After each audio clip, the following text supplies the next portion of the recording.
You feeling okay? We've been traveling all over lately, so maybe come down with something. That's it. We're getting Baiju to check you over.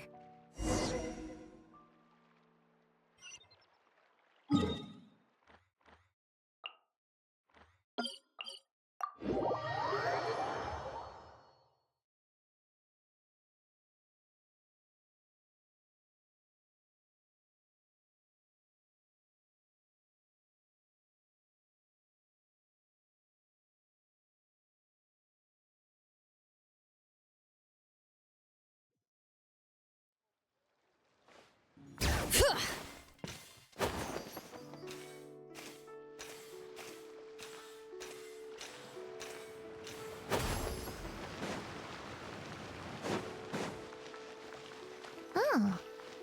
Baiju isn't in his shop. Oh, you're looking for Dr. Baiju. He's resting today, but he said to send any patients to the back room. Ah, okay. Thanks. We'll head on through.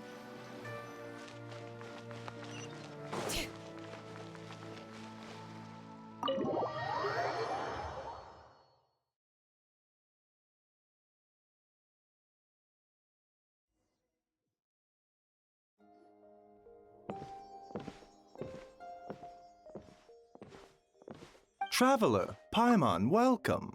What can I do for you? It's the Traveler. She looks absolutely beat these days. She has these huge dark circles around her eyes, like she hasn't slept a wink. And she keeps spacing out.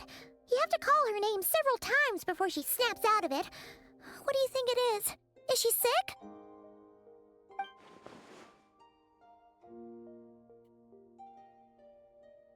Very peculiar. In all the time we've been acquainted, this is the first time you've come to me with a health complaint. Come, let me take a look at you.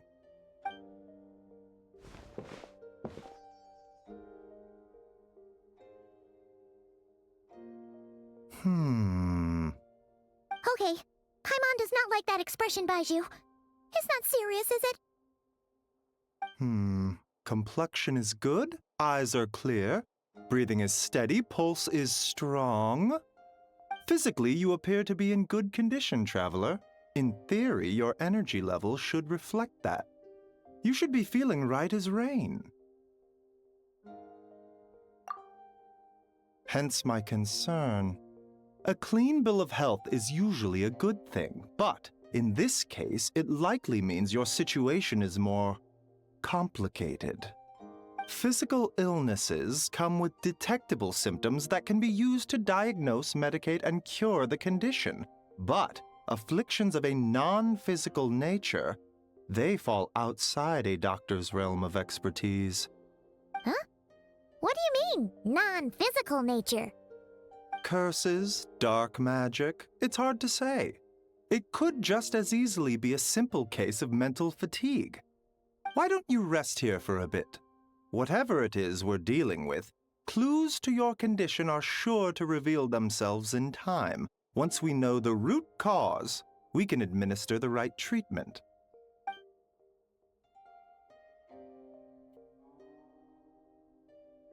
In the meantime, Changsheng and I will review the relevant literature for afflictions that present with mental fatigue.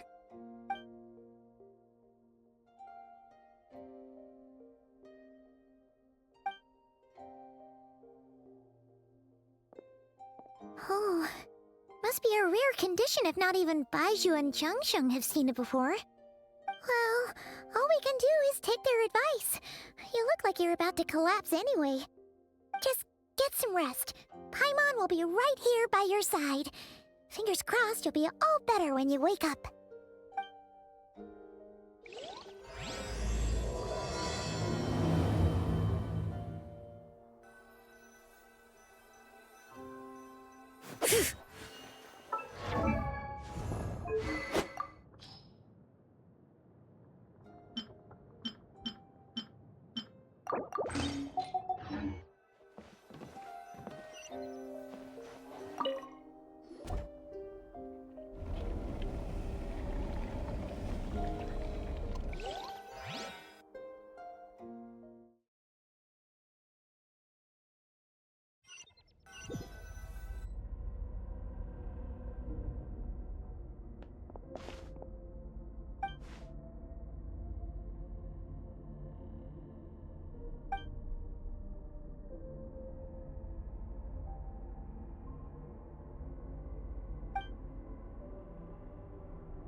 Traveler! Traveler! Rise and shine! Time to wake up! For once, you're making Paimon look like an early riser. It's already afternoon. Hopefully all that sleep did you some good. Feeling any better? A cut? What? Did you scratch yourself in your sleep? All right, let Paimon take a look.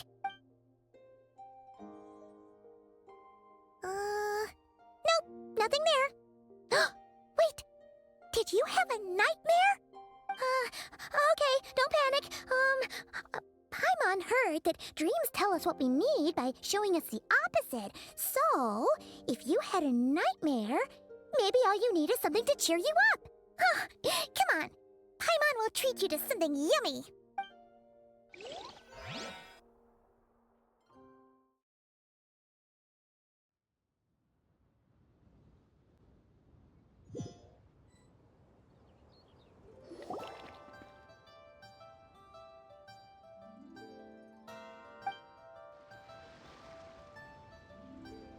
What?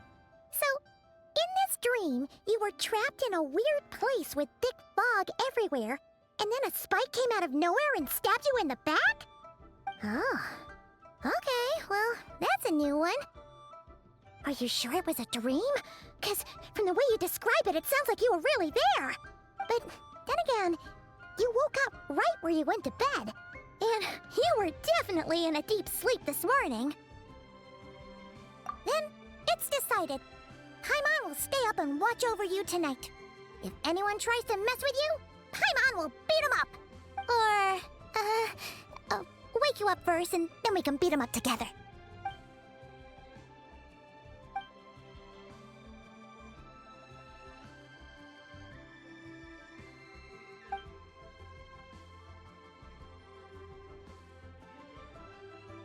Something is missing. Did you just say something? The flesh remains whole, but the soul is incomplete. Left unresolved, the mind will wither away along with it. Ah! What the? Wait! Paimon remembers you!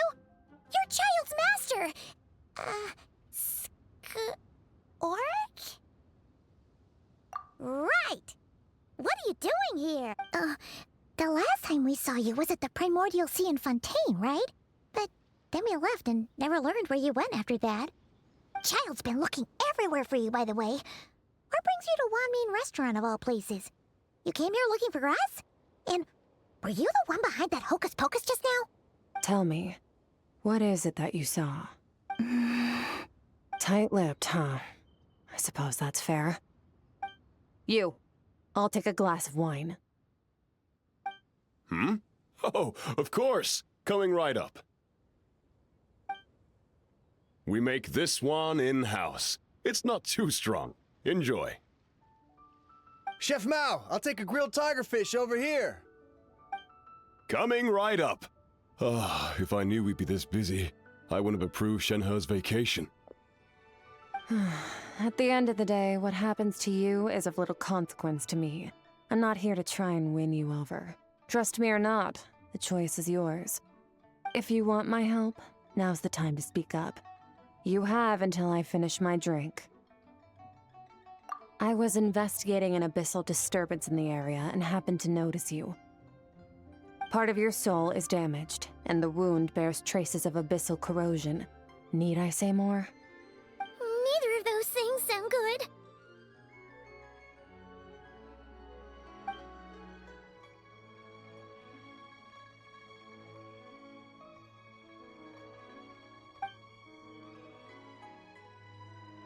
Well, should we trust her? She mentioned an abyssal disturbance. Maybe that has something to do with what's going on with you. But we could always find a different expert on the abyss to help us out. Yeah, and that thing she said about your soul being damaged is scaring, Paimon. Definitely something we should fix sooner rather than later. Skirk's an interesting one, that's for sure. But from what Child's told us, she doesn't seem evil, at least. 1, 2, 7, 10. That'll do. Well, Have you made up your mind? What I saw was a dark space, shrouded in a dense fog that wouldn't disperse. So, that's all we know, Miss Skirk. Ma'am, can you help us? So, you couldn't disperse the fog. I understand. Come find me in the Gwali Plains when you're done here. Oh, and I left cash for the drink on the table. Settle the bill for me, will you? Oh, okay. Huh? She disappeared!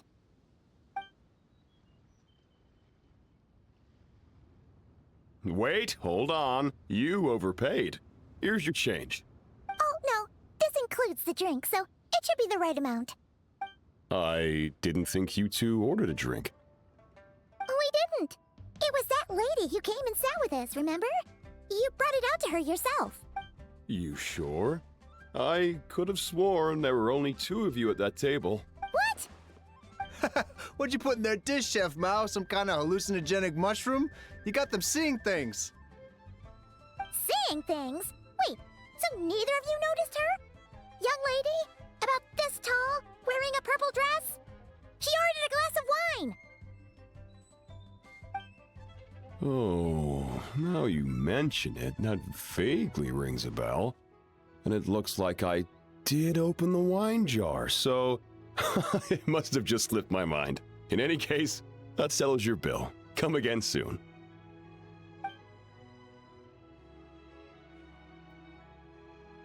Coming! Okay, what was going on there? It's like they didn't remember Skirk being there at all. Even Paimon was half convinced we hallucinated the whole thing. But that Mora she left for us was definitely real. Oh, this whole situation is giving Paimon the creeps. But anyway, she told us to head to the Gwali Plains, right? Let's not keep her waiting.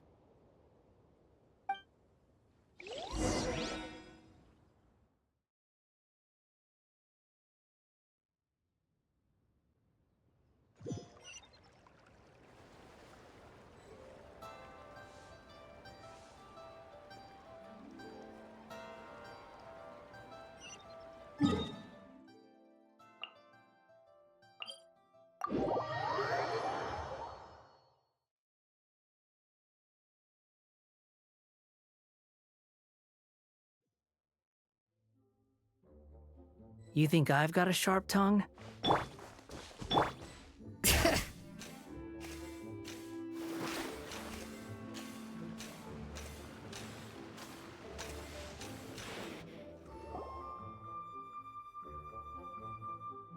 Whoa, what are all these rift hounds doing here? Huh, looks like they're collecting something. Let's go check it out.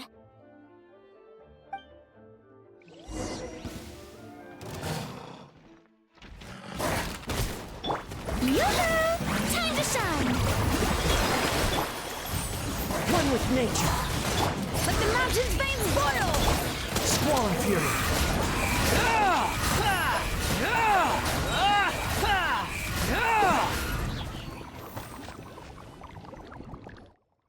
So, this is what they were collecting. It looks kinda like... Yeah, what is going on here? From the moment they are born, all beings with great power have an impact on this world. Even if their body is sundered and their soul extinguished, their influence remains. Gods are the most common example of that. The remnants of gods who fell thousands of years ago remain buried deep within the earth, carrying within them a warped will and a dark curse. Together, these remnants form what you call god remains, and it appears that some of those sealed here were dug up and removed. There are traces left, but they're fading fast. What are you doing? Nothing! Just wanted to make sure you were... real? She's definitely not a ghost traveler. Paimon poked her, and she's solid. Your life hangs in the balance, and that's what you're fixated on? Strange set of priorities. It was just a trick to avoid being perceived. If someone notices me, those memories are erased. Simple as that. Unlike you, I have no desire to establish a connection with the world. The weak and the lowly have no right to remember me. They're lucky they only have a few missing memories to show for it. Now, can we please get back on track? Okay. Where were we? Right. The god remains. So, basically, there's now less of them here than there used to be, right? Isn't that a good thing? In our experience, god remains are 100% bad news. A lot of terrible things have happened because of them. Maybe it's a good thing by human standards, but power doesn't come from nothing, and it doesn't just disappear for no reason. The remains aren't just gone. They were taken. Very clever, Traveler. You aren't the only one who had something taken from you. There are victims like you everywhere. The only difference being, you can speak, and the remains cannot. So it went unnoticed. Something similar happened in Sumeru. Within the span of one night, countless consecrated beasts were slaughtered, and a large amount of the god remains buried in the desert went missing. Of course, god remains are just one of the targets. The culprit is chipping away at sources of power all over this world, including the Stella Fortuna above. Wait, you mean the stars? Mm-hmm. 42 of them have died out in the past few months alone. In Conria, people believed that powerful individuals have corresponding Stella Fortuna. Even should that individual fall, their Stella Fortuna would not disappear, but gradually evolve into a new constellation. Yet now, stars are disappearing from the skies entirely, and it's not hard to deduce what's happening to the power they contain. Something has been leeching power from this world like a parasite steals nutrients from a host. And now, it's no longer satisfied with the remains of the dead. It wants you. This time, it only took a fragment of your soul. But next time, there's no telling how far it could go. No one knows. All I know for certain is this. Getting back what you lost will not be easy. Considering how much power this entity has stolen, it must be a god-level being by now at least. But that's not the real concern. Souls are fragile things, and yours could easily be crushed if you go up against it. So you're gonna help us, right? We're going to help each other. You are my ticket to uncovering this thing's true identity. Well, great! You seem super strong and you know a lot about the Abyss, so Paimon will take it. Don't get all mushy on me. All I'm doing is helping you get back to normal after a sudden crisis. And I should warn you, getting mixed up with me can have unforeseen consequences. We're on very different journeys. You don't want to be in my debt, trust me. You help me uncover the truth behind this entity, and I'll help you recover what you lost. This is a transaction, that's all. You would do well to remember that. Now, come along. Yeesh! You'd think she'd be a little friendlier since she's agreed to help us. But nope, she's just like when we met her in the Primordial Sea. So cold. Well, whatever. If that's how it's gonna be, then she doesn't deserve our friendship. What she does deserve is a super embarrassing nickname. Ah, Paimon's got it. Frosty the Lavender Melon. Serves that ice queen right. Anyway, the important thing is that we get that piece of your soul back. So, let's follow her and see what sort of plan she's got.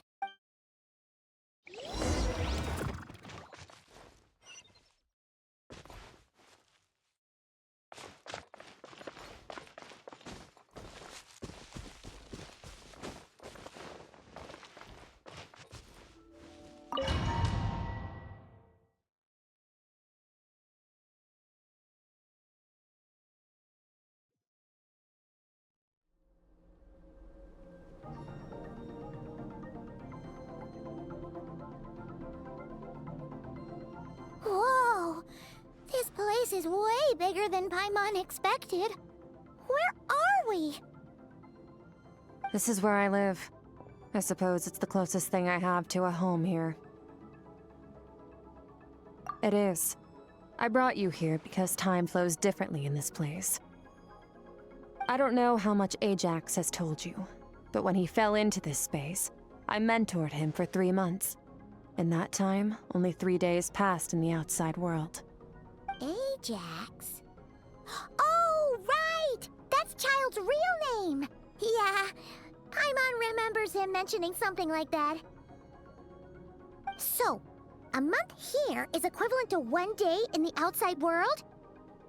That should mean we're safe from that power-hungry soul snatcher for now, right? Yes, well, I didn't bring you here just to show you around.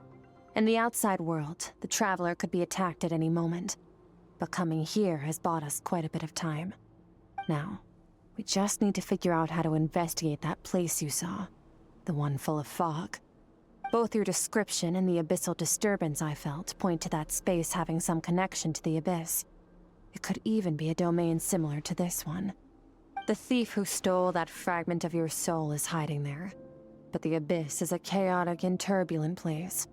If we want to pinpoint their location, we need to see what that space looks like without the fog.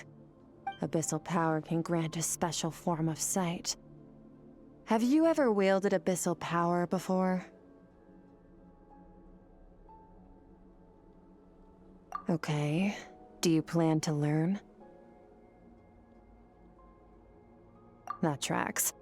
All the information you have suggests the Abyss is something sinister, and that abyssal power is a wild and dangerous force that always spells disaster. And you're saying that's not true? Depends on your perspective. Floods and hurricanes take countless lives too. But if one day you gain the power to control them, what was once a calamity is now just another tool in your arsenal. I'll respect your opinion, though. Just means we have to turn to the second best option. A little abyss crystal that contains my power. Wear it on your head, and we'll be able to perform dream mirroring when we fall asleep. Dream mirroring? It means experiencing whatever the other person is dreaming. Everything they see, think, and feel. Since you haven't studied the art of using abyssal power, and have no plans to jump in the deep end right now, I'll have to do the investigating for you. With dream mirroring, every time you slip into a deep sleep, I'll see with my own eyes whatever scene plays out in your mind. Then, I can guide you through the dream environment, and we'll take back what was stolen from you. Huh. You make it sound so simple. Tough to say. This is an unprecedented situation for both of us. Even assuming we do manage to find where this entity is hiding, like I said, getting your soul fragment back won't be easy. To play it safe, I need to give you some special training first. Wait, you're gonna teach her some of your martial arts? Does that mean the next time we see Child, we have to treat him like our senior? Do as you want. For my part, I don't see you as my disciples. You're already a pretty good fighter. All I'm planning to do is build on your current skills and train you for the specific scenarios that I think we might face. But that's enough talk. If you're ready to do this, then come with me. Time might be more lenient here, but that's no excuse to waste it. Oh, she moves fast. Paimon can hardly keep up with her. So, special training, huh?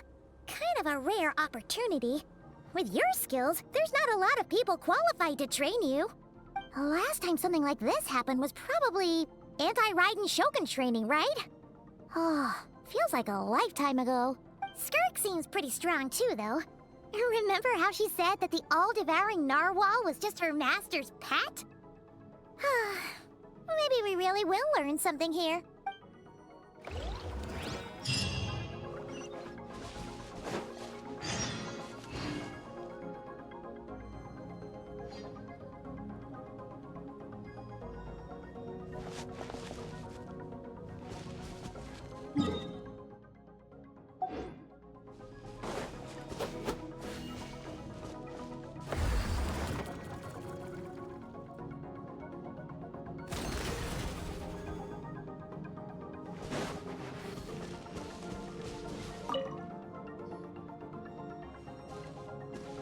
Ready?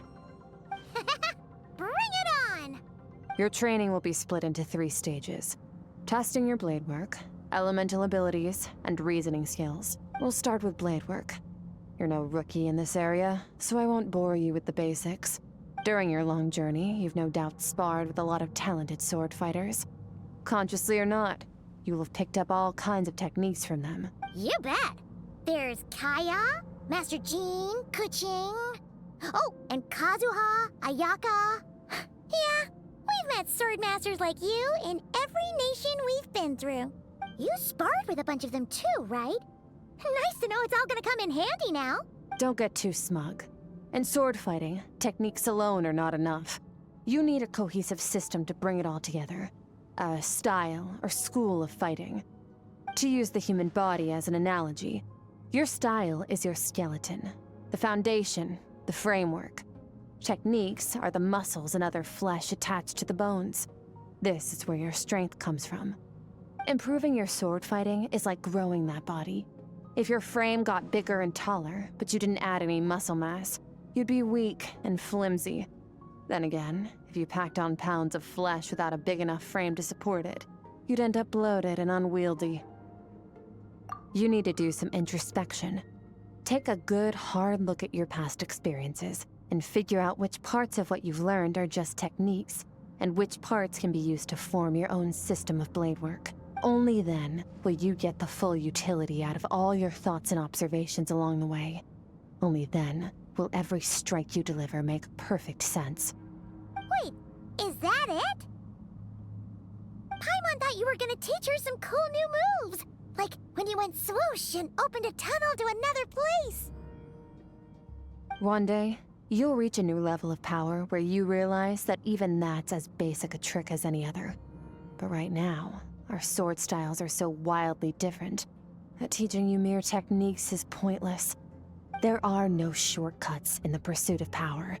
Failure is your best teacher, and rigor is your coursework. That's all I have to say. Time to make a start. Train until you're satisfied with yourself. Now focus.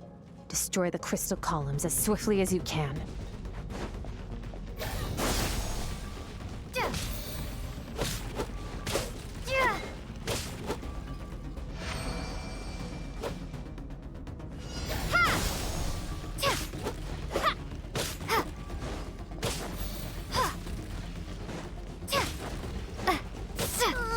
This is making Paimon's head spin. Hang in there, traveler!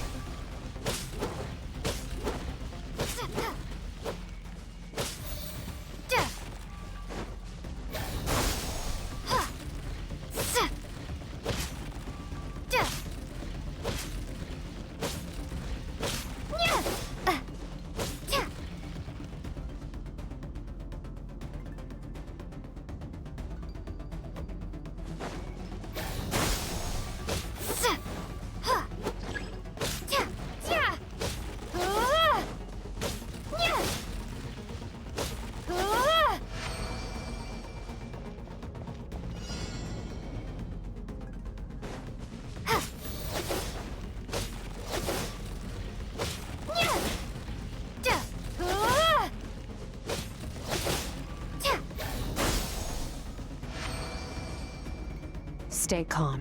Use your head. You have to keep it together.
will be frozen in time. Cut to the chase. Consider a moment of true mastery that you've witnessed in another person, and ask yourself, what lies beneath the surface? What's their guiding philosophy? What's their state of mind as they maneuver their weapon? Now take that and practice it right away with speed, skill, and strength, over and over, until your hand is one with your mind. This is the only path to true growth. Step on up. Dance with the waves.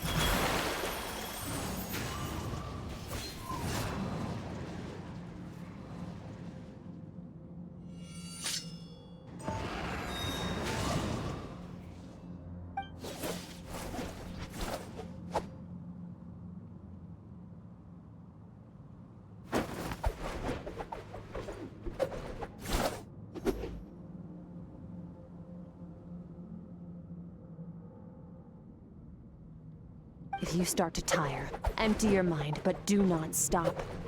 Stay in that frame of mind as you keep up the fight. Get rid of all redundant movements. Imagine your sword is an extension of your own body. Wield it just as you wield your arms, hands, and fingers. 'Twas on a deserted, moonlit night that the hero approached the vile dragon's limpid lair. Ring cutter! Feathers fleeting wet, the white heron treads water, a sight without flaw. Master of Inazuma Kamisato art Tachijutsu.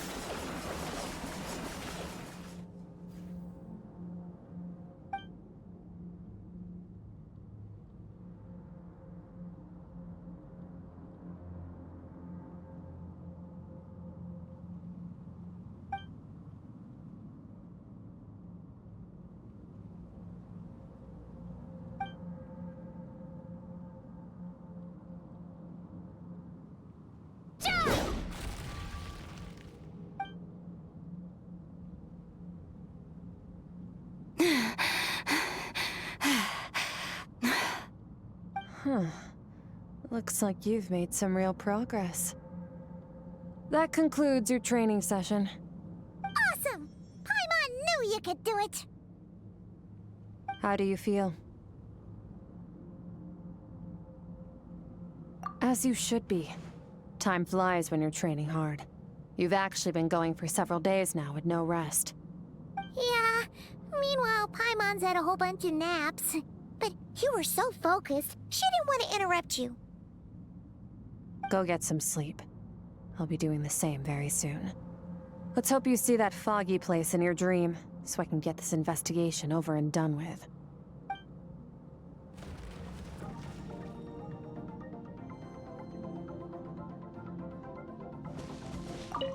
Sometimes, you have to practice a single movement 1,000,000, maybe 10,000,000 times, before the breakthrough moment comes. Nothing in the outside world can help you in this process. The most important thing is to remain patient.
Skirk, why are you skipping classes again? We've talked about this.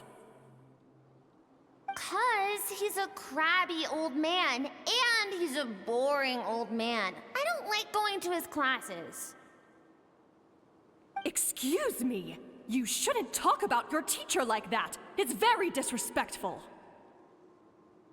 All right, let's not get into a big fight about this. Skirk's learned what she needs. There's no point forcing her to sit through more classes if she doesn't want to be there.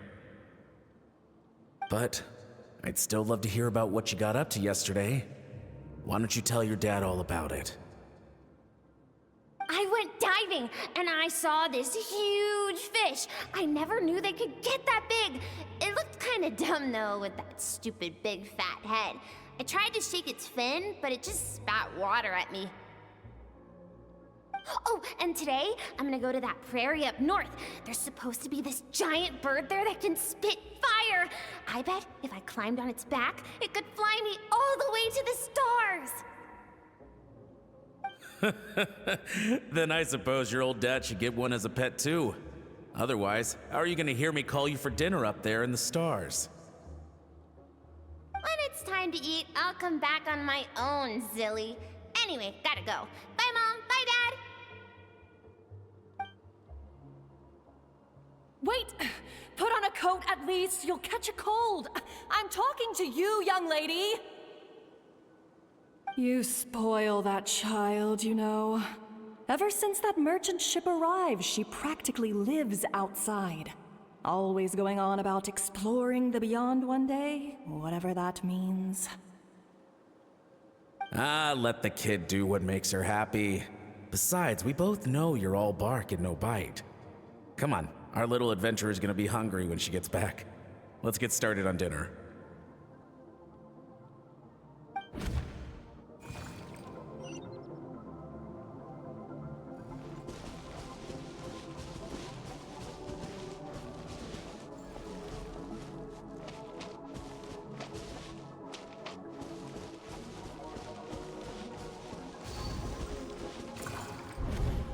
The stars shimmer high above.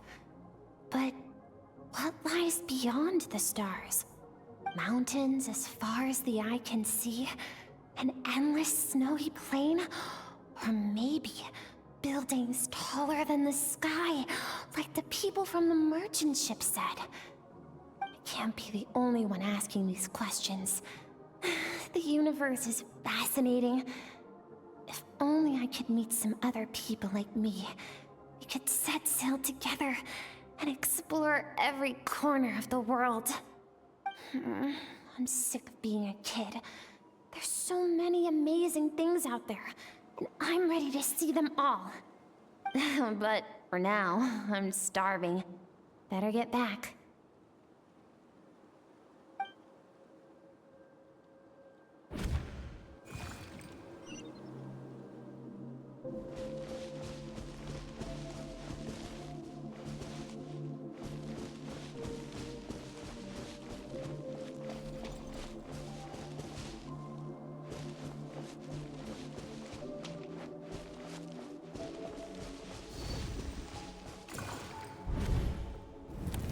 Don't let a single one of them get away! No, please, spare Why? the children! Stay back! They're coming! Run! Help! Eliminate the threat. Take them down. Don't be scared. Ah! This way! We'll never make it! Fire. There's fire everywhere. What happened? I told you we shouldn't have trusted these outsiders!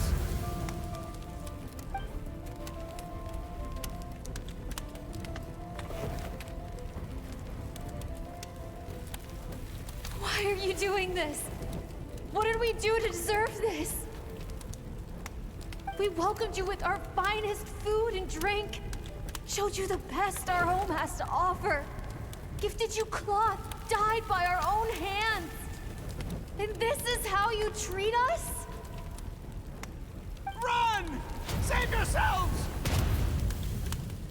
Captain, Zone 3 is clear and we have Zone 2 surrounded. Begin extermination. Remember the orders from upper command. No one is to be left alive. Rest assured, sir. We have enough munitions to annihilate these savages and burn their entire civilization to the ground. Good. The only ones who put up a real fight are that man and his wife, correct? What's their status? We shot the man in the ankles and the wife broke her wrist attempting to fight back. They won't be doing much more fighting. They're holed up in their home for now, but they won't last long. To prevent them from making some kind of last stand, we're planning to clear out the other zones first so we can send a bigger squadron to surround them. Well, well. Turns out some of these beasts do know how to use their claws. Now the threat these savages pose will be undeniable. Let them cling to what's left of their lives for a little longer. Once the other zones are cleared, I'll cut off their heads myself.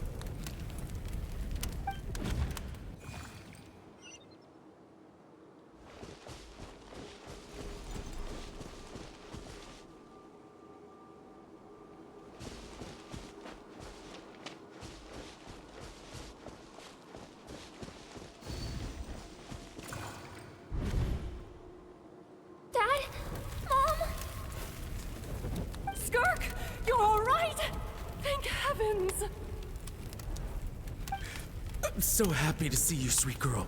But you need to go. It isn't safe here. They'll be back any second. What happened? You're bleeding a lot. Dad?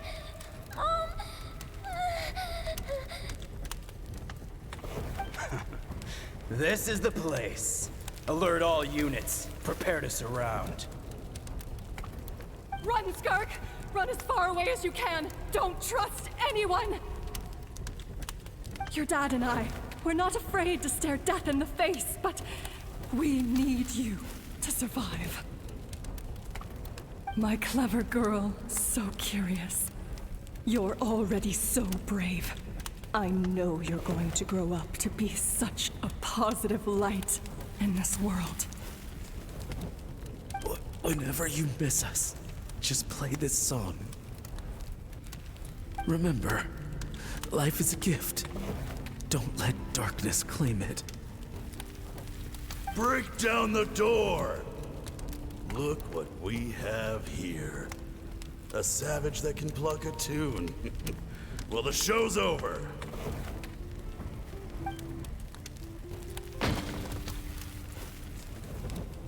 You! Stop singing! Shut it! I said shut it or I'll make you! Fine. Have it your way!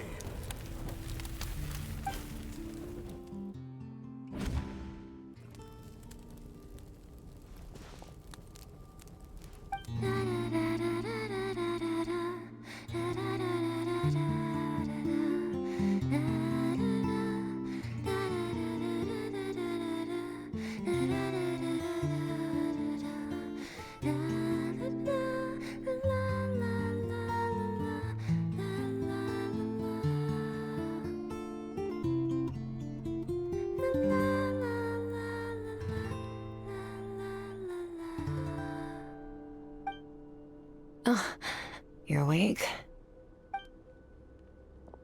I found a few clues while you were asleep, but it's only a start. Now, time for the second stage of your training. This time, the focus is elemental energy. Come find me when you're ready to begin.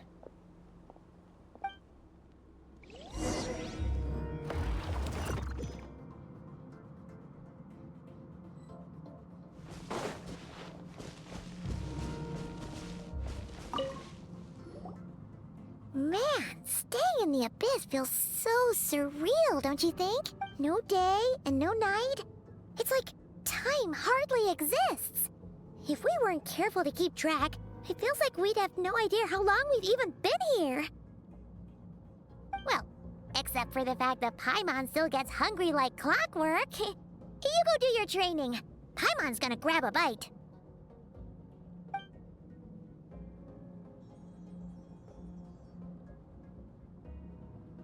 The way I see it, the pursuit of power is divided into 3 stages. The first is mastering the use of standard weapons. Next is learning how to harness natural energy.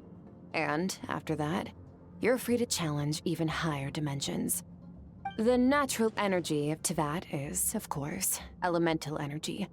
But that's not my area of expertise. I draw from a different source of power. Abyssal power, yes. Also known as the power of the Void Realm. My master, Sertologi, is a true expert in that area. After all, he was one of the group of 5 that infamously stole the all-encompassing power of the Abyss, an act for which the people of Conria gave them the epithet, the 5 Sinners. The elemental energy of Teyvat, on the other hand, is derived from the power of the Light Realm. These 2 forms of energy exist in direct opposition to each other. Suffice to say, there's not much I can teach you this time. A keen observation, traveler. Call it respecting local norms. The Abyss stands in direct conflict with the will of this world. So, to make my life easier, I disguise my power to make it appear cryo-like in nature. It's a technique I learned from some Conrian ruins, known as the 7 Shifting Serpent.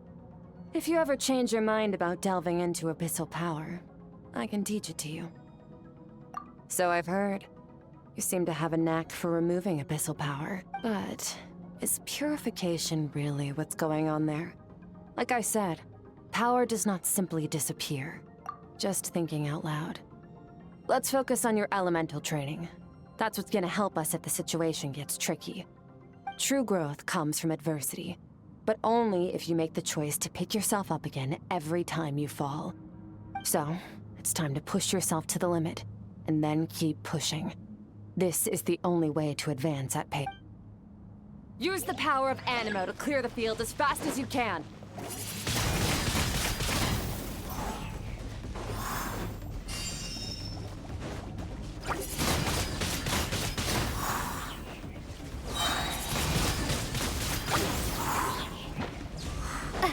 Be gone! Windblade! Ha! Ha! Observe your surroundings. Look for things you can use to tilt the scales of success in your favor.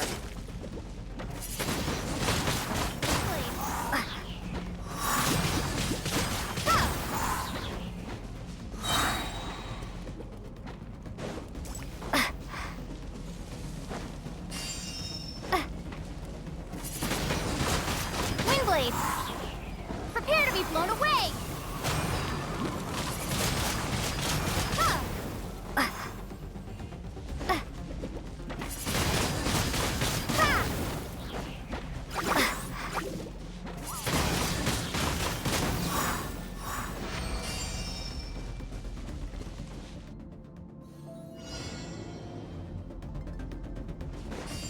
Use the power of Hydro to destroy the spikes.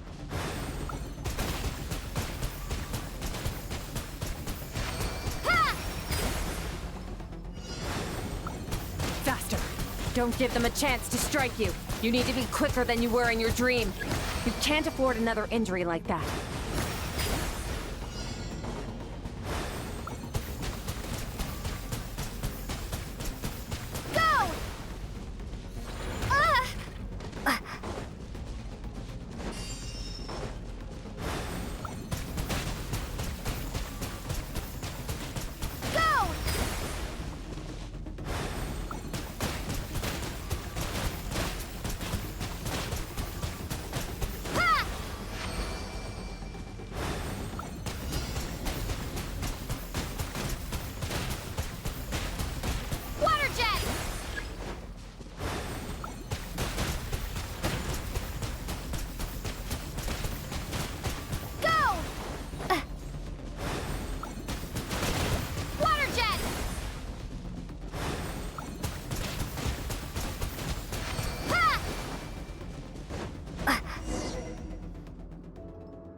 You need to understand what makes you special.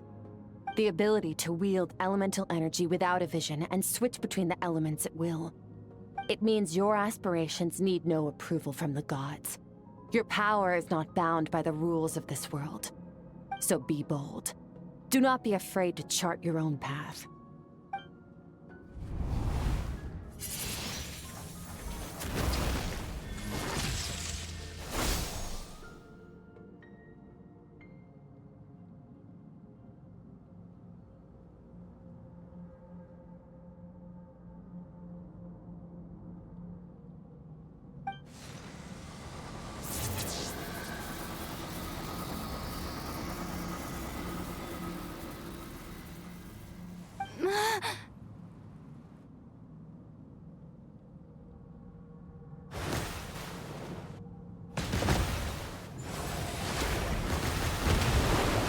Very good. It seems you've reached a deeper level of connection with the elements. Long enough for you to lose yourself in your training, which is a good sign. Relentless practice with the elements has drained all your strength, but it's also what allowed you to make progress. Get some rest. When you wake up, we'll proceed to the final stage of your training.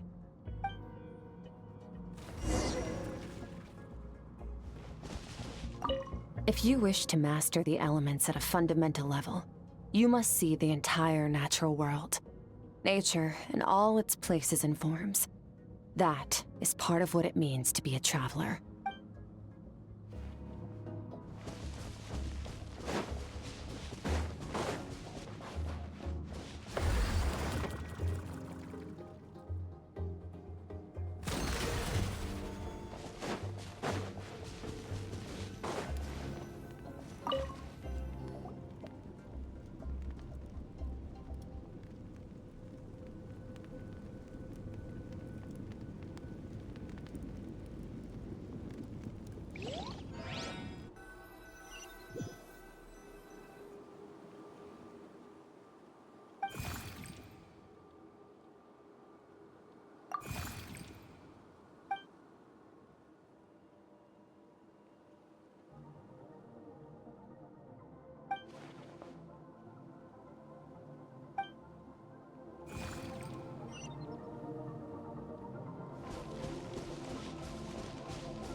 What is the secret to power?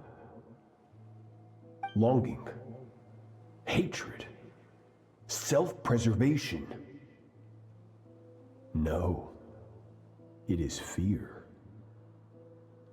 The fear of losing those you love. The fear of watching your home burn. Fear of loneliness. Fear of death. Fear is the source of evolution. It forces humanity to adapt to their environment and overcome hardship. It is in the process of prevailing over our fears that we surpassed first ourselves and then the rest of the world. That fear is now part of you. It calls on you to evolve. And it is time to answer.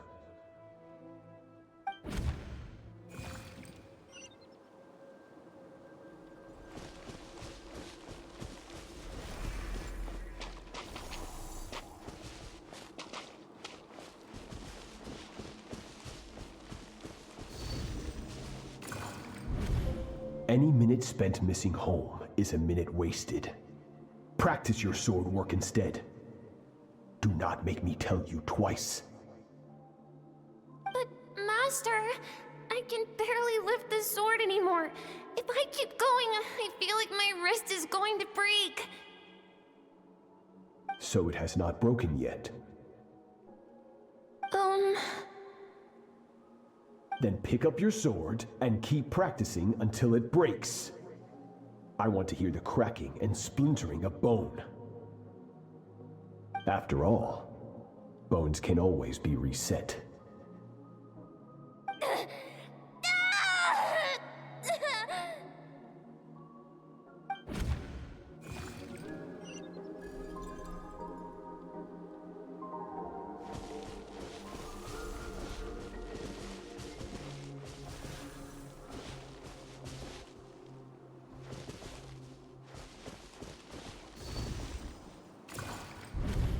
Good, Skirk.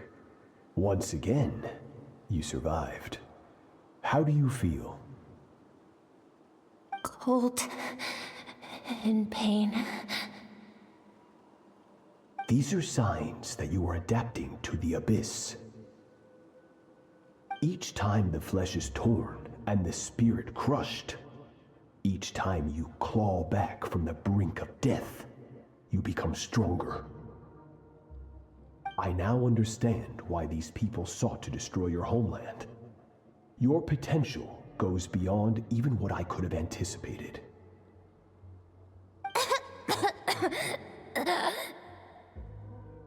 But you still have much to learn in your pursuit of strength.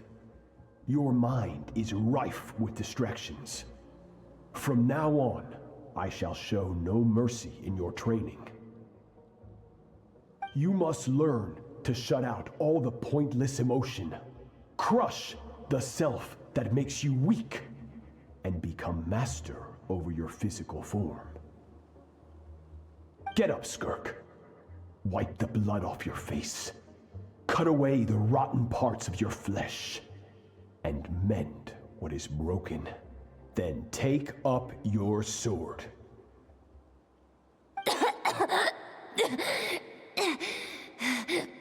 Yes, Master.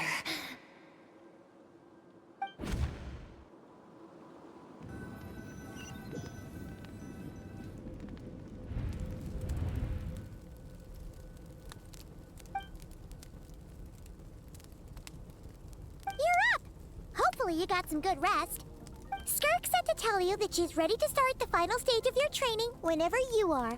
So, want to head over now? Or did you want to wait a little?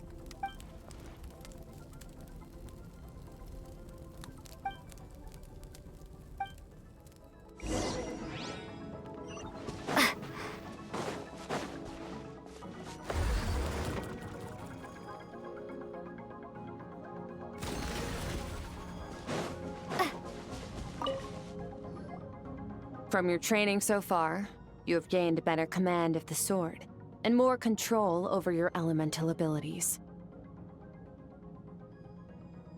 That's only part of it. Experience is the real teacher. Your journey, the friends you have made, the dangers you have faced. These have taught you more than I ever could. Now, it's time to focus on how you react under pressure. You must be able to think rationally, even in unpredictable combat situations. To simulate this, I'm going to attack, and you're going to block. Ready?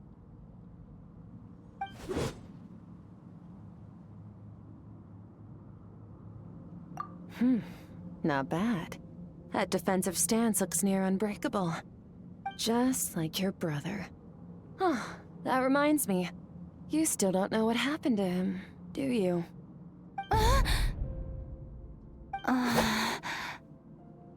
Hey, no fair! That's cheating! You think every opponent has the same moral code as you? You can denounce their deplorable methods all you want. But only if you live to tell the tale. The dead don't get to complain. Strong emotions will always arise in combat. Anxiety, anger, fear. But a true warrior is never at their whim. Only when you are free from the influence of emotion can you make the right choice, no matter the situation. How amusing. Almost sounds like you think you know me. But you don't. You can choose your own path. We are not the same. Let's begin. Try to use reason over emotion. Make the most rational and advantageous decision in any given moment. This is your final training session. Look alive. Same drill as before, but this time I'm going to interfere. Hold your focus.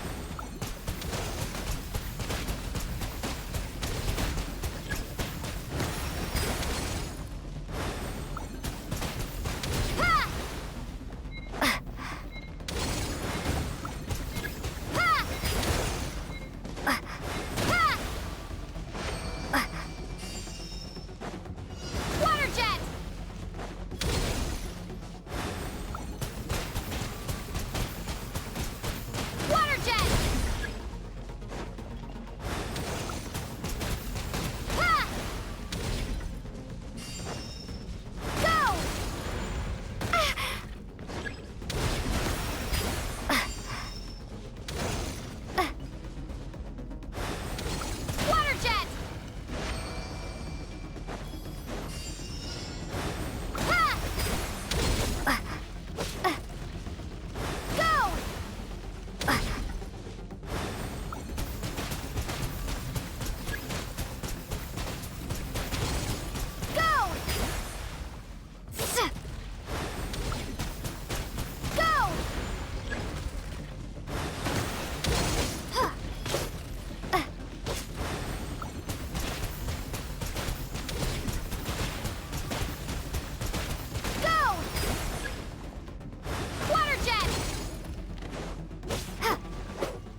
Not bad. Better than I expected.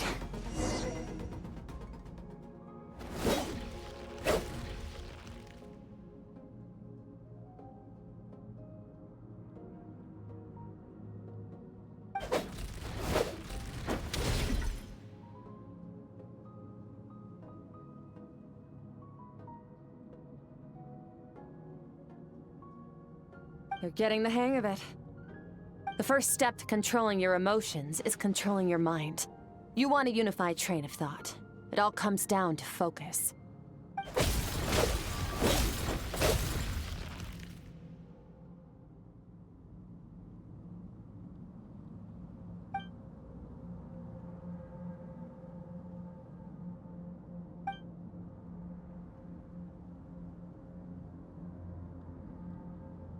Your mind is rife with distractions.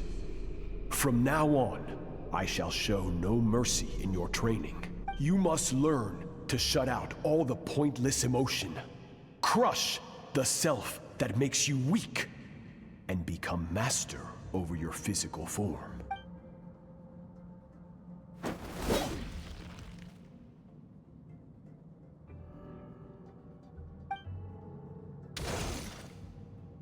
Stop. Let's pause here. One look, and I can tell your mind has wandered. That's to be expected. There's a limit to how long a human being can concentrate on one thing. Staying calm and focused sounds simple in theory, but in practice, it's more demanding than sword work or elemental abilities.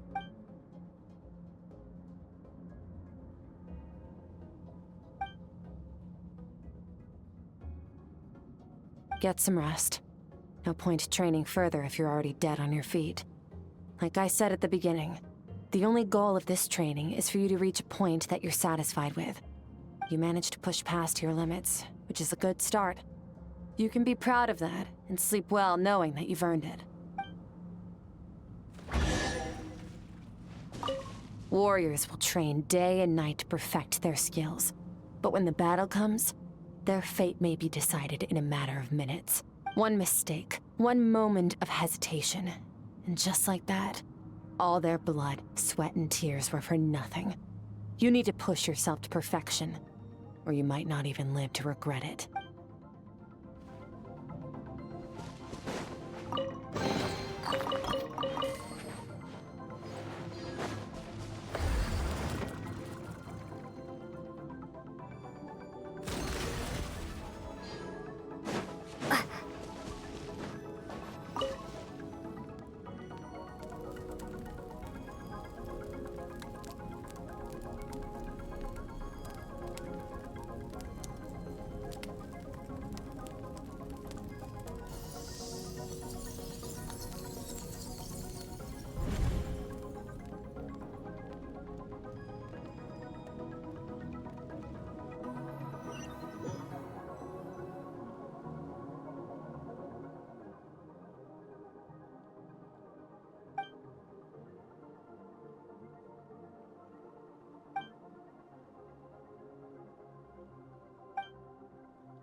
Skirk is amazing. She faced down that terrifying giant and cut its head clean off. Oh, she got hurt though, didn't she? I heard it was pretty bad. Yeah, well, that's a given. But the moment she was on the mend, she got right back to practicing her sword work. I heard Master suffered a grave injury once too. Lost an arm and a leg and still came back stronger than ever. Skirk's becoming more like him by the day.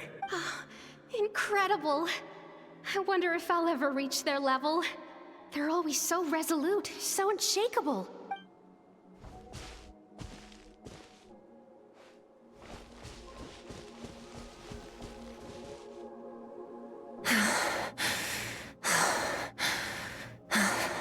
Pathetic. You're not even trying. You're so much weaker than you think. Skirk, have you become a positive light in this world?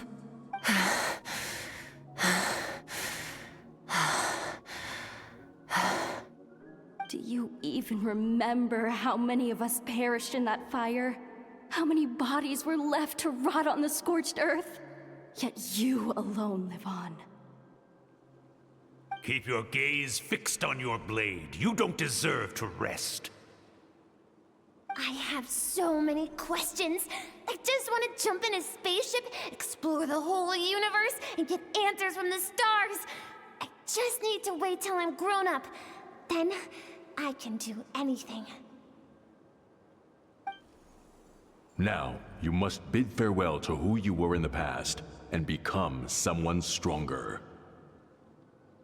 Run! Skirk! Run! Only death awaits us here. Keep running, and don't ever look back.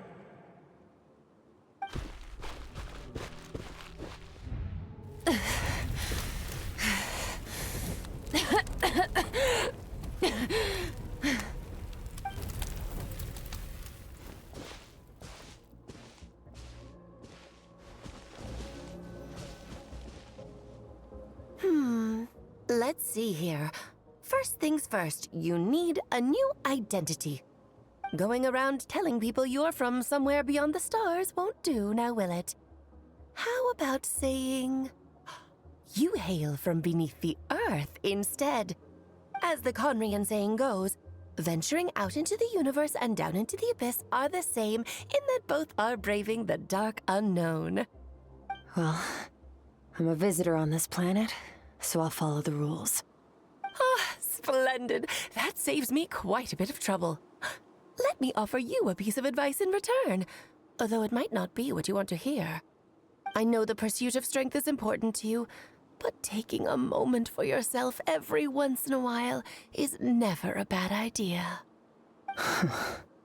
Ignore her existence for too long, and there will come a day when you can no longer hear her voice.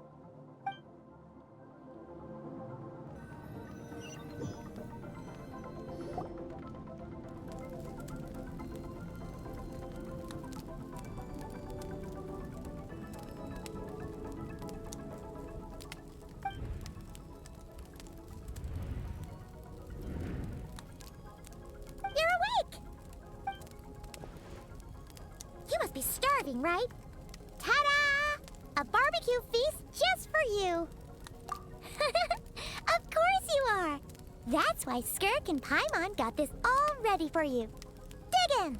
Well, if you're around someone long enough, it's bound to happen. Plus, Skirk can cook! So, Paimon decided she can forget the whole Ice Queen thing.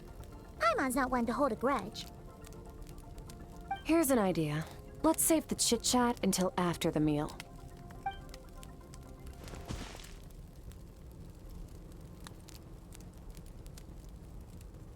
Ugh, so full. Okay, it's Paimon's turn to sleep now. Wake her up when it's time to go.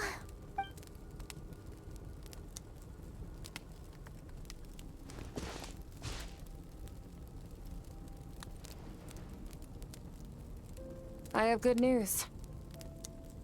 First, your training is complete. You have what it takes to wield immense power. Now it's just a matter of putting it into practice. Continue to learn from your journey and hone your skills against formidable opponents. Second, I've located the culprit we've been searching for. Next, we just need to retrieve the missing part of your soul, and our business will be concluded. When Ajax trained with me, he once told me he was bursting with questions. So I allowed him to ask me 3 of them before he left. You and I may never meet again, Traveler. So if there's anything you want to ask me, now's your opportunity. Are you really from Teyvat? Okay, not the angle I was expecting.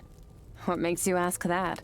I'm sorry I didn't tell you earlier, but while we were dream mirroring, I think I saw your memories.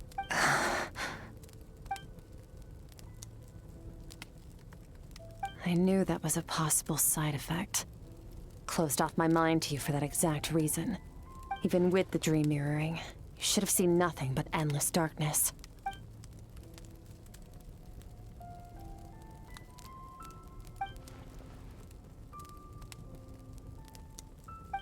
Whatever. Must have been a flaw in my execution.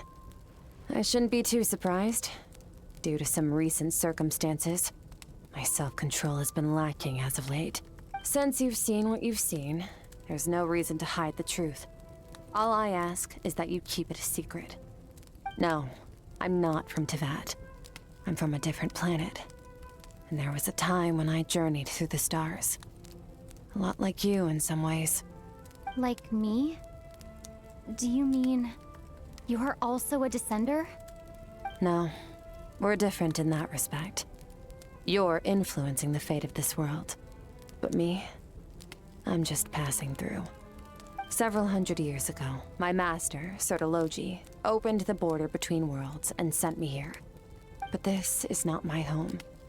And one day, I'll return to the vast unknown of space. So, there you have it. On to your second question.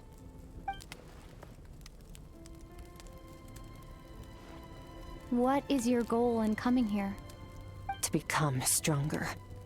For certain reasons, I need to bridge the power gap between me and my master as quickly as possible. But first, I need to understand the source of his strength. To do that, I need to follow in his footsteps. Walk the path he once walked. And somewhere along the way, I'll find out how to defeat him. That is my sole focus and purpose. Okay. You have one question remaining.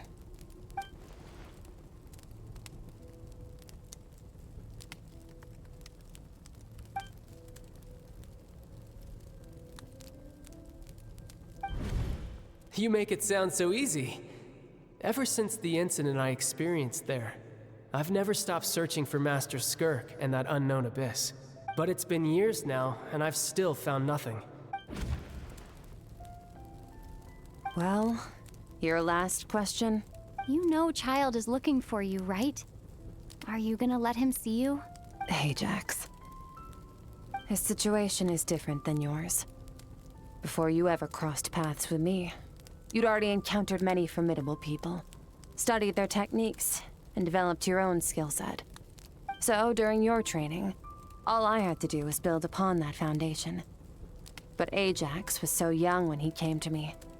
A complete blank canvas. Children can't help but imitate their role models. In the long run, that would only hinder his growth. Once Ajax has enough strength in his own right, I will allow us to meet again. Until then, let that motivate him to reach his full potential.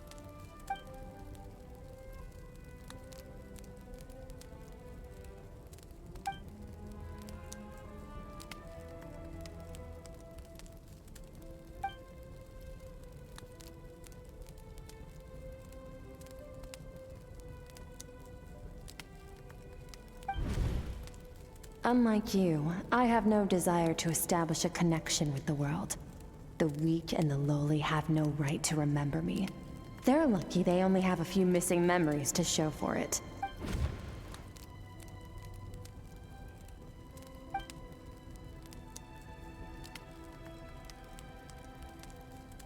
Wake up your companion. It's time to go. Oh, and everything I just told you. Best keep it a secret from her as well.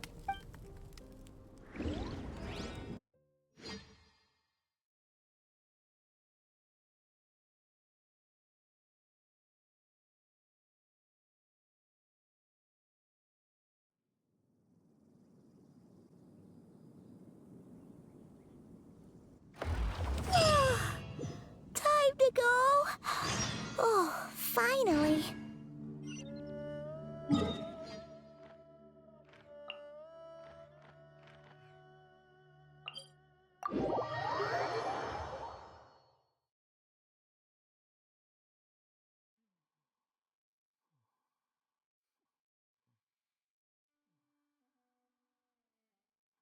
Where are we headed? Just follow me. I'll open an abyssal rift close to the culprit's location. It will take us to where he's hiding.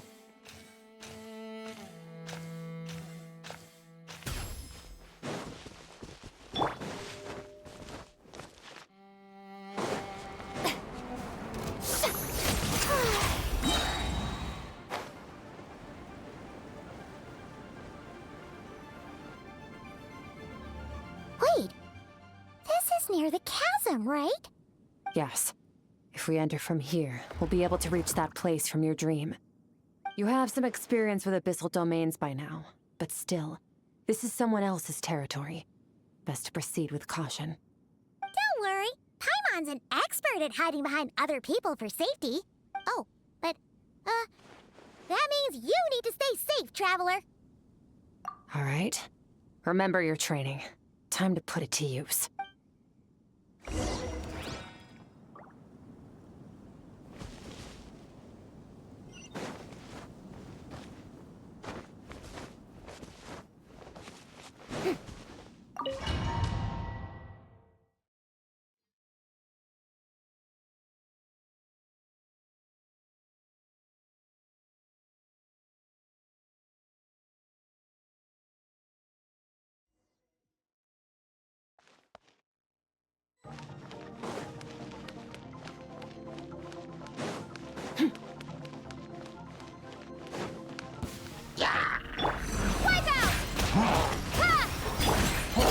Into the void!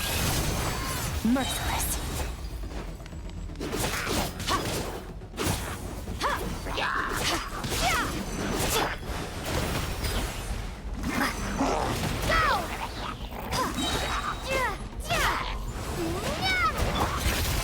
Another star goes out!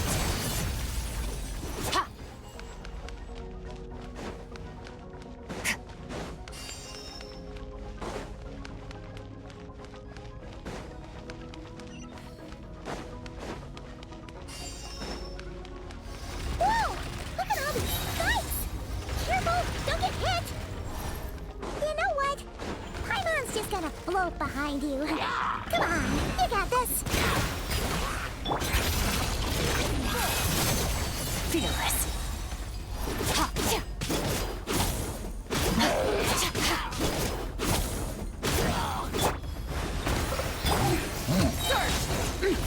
Hey, what are you two doing here?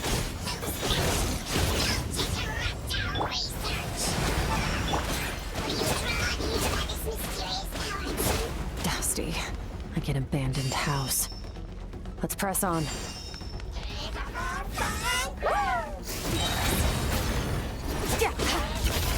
Another star goes out!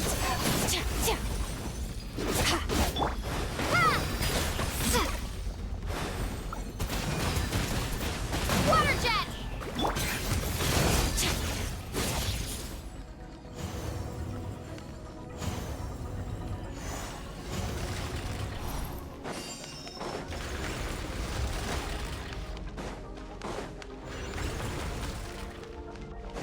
Fearless.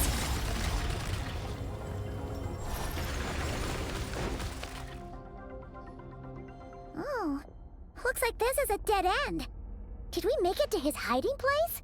Ugh, this fog is making it impossible to see anything! This should be the place where you were attacked, Traveler. The missing part of your soul should be nearby. Can you sense where it is?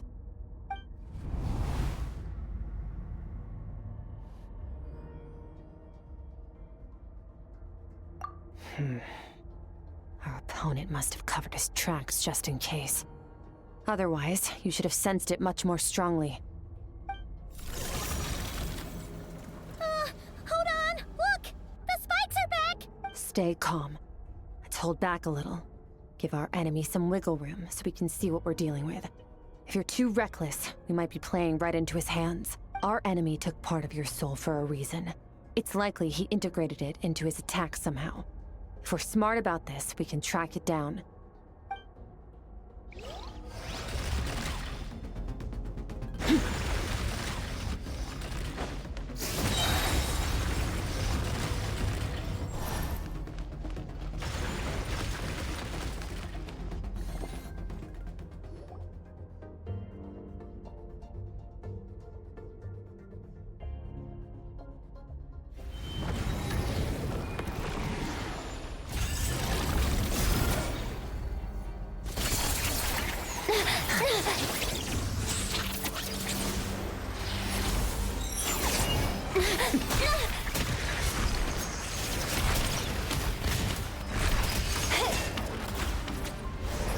From the start, the attacks have been focused on me.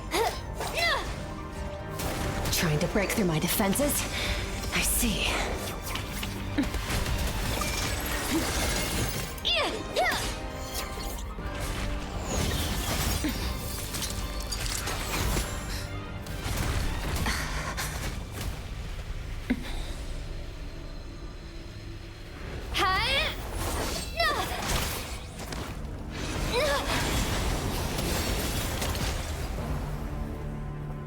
You alright? That thing was...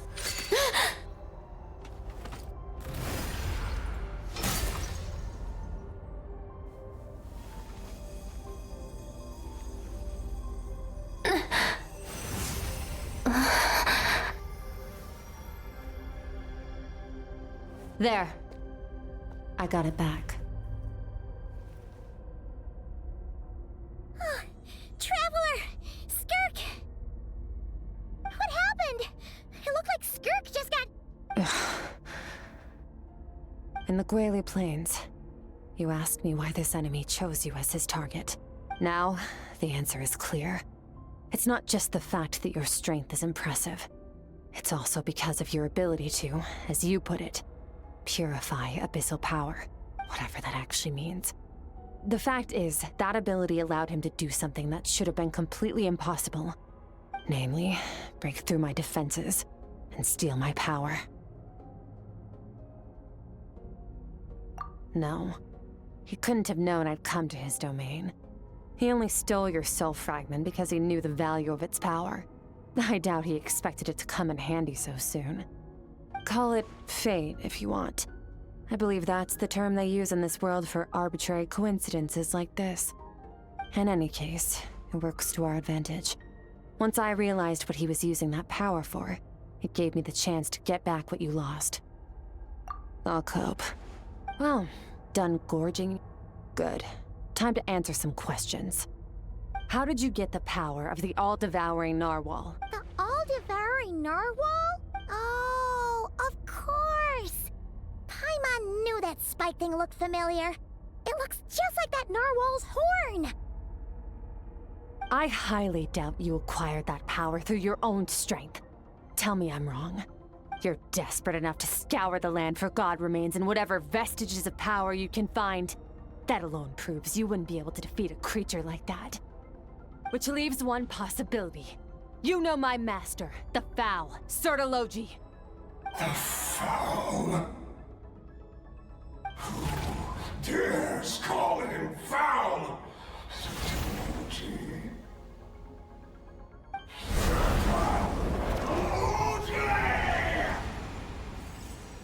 What's wrong? Bit off more power than you can chew? You're struggling to hold a basic conversation. Just a little longer. I'm still...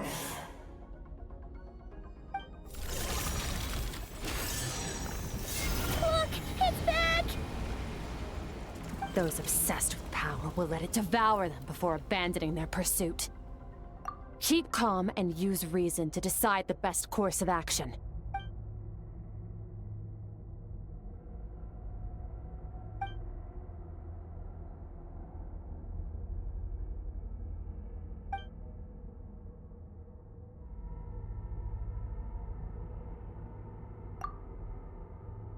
Wise decision. Final victory doesn't always come after a single battle. You've got your soul fragment back, so we both got what we came for. Let the enemy draw breath while he can. It won't be for long. Get us out of here, Traveler. You'll need to lead the way this time.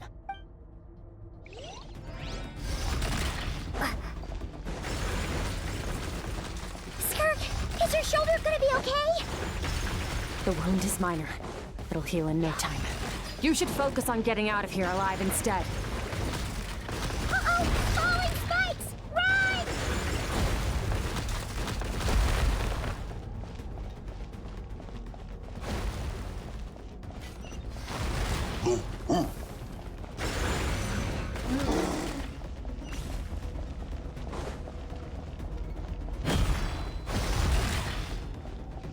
Watch out! Looks like this place is about to collapse!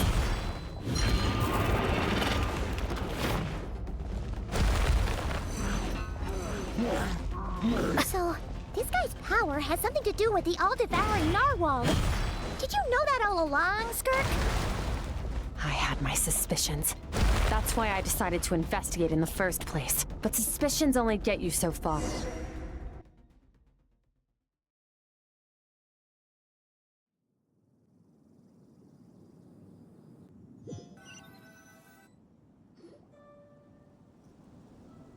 Phew. Oh, we should be safe here, right? I no longer sense his presence. Can't have followed us out of that abyssal domain. Weaklings like him will find that my power is not so easily controlled. He won't be leaving that place until he's managed to digest it. You seem surprised. I suppose that's fair. You've seen but a fraction of what that whale is capable of. That gaping maw could swallow a planet whole. It's called the all-devouring narwhal for a reason. Devouring is what it does best. It can extract power from anything, dead or alive, as long as it manages to make physical contact. Yeah. When we had our run-in with that thing, Neverlet mentioned that it has an instinct to devour. Your dragon friend recognized the nature of its abilities and used the power of Hydro to protect you. That worked because it was in a satiated state, so it was somewhat less aggressive than usual. It's a different story when it has no more power to feed off of. That's when its true voracious nature kicks in. It could devour everything on the planet in that state, which is why I cast it into that void space. But I hadn't counted on there being anyone left on this planet capable of wielding its power. To me, that says he must have encountered the whale a long time ago. Meaning, he must have known my master. Exactly. It told me everything I needed to know. Hence why I said we both got what we came for. And I believe that brings our transaction to an end. Now that you're whole again, you can get back to your own journey. I'll handle the rest of this situation myself. No way! We can't leave now! Something was stolen from you because of us!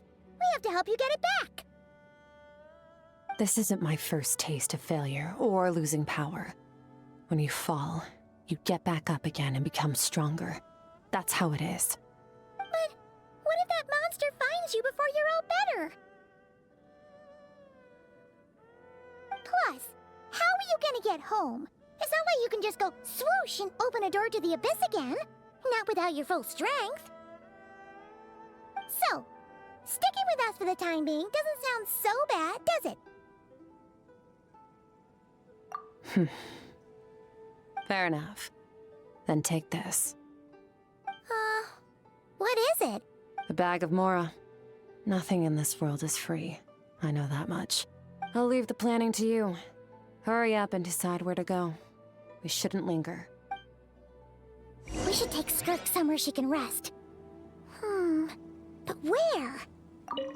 He'll know something about Master. I'm sure of it. Next time, I need to be ready. Fine. It was just a scratch. It'll take time to recover my strength, of course. But adapting to situations like this is nothing new for me. Oh, this? It's a star crystal suit. Abyssal energy is scarce in Tevat. Wearing this helps me access it more freely. It stores concentrated abyssal energy that I can draw from on the go. When the energy runs out, it reverts back to its original form. Found somewhere to rest. Well, lead the way then.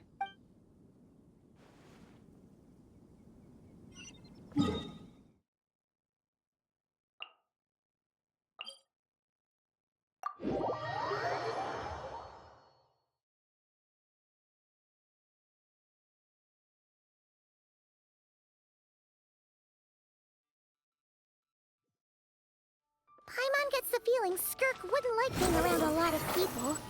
Oh wait! Baizhu said we could rest in the back room of the pharmacy, didn't he? Let's head there!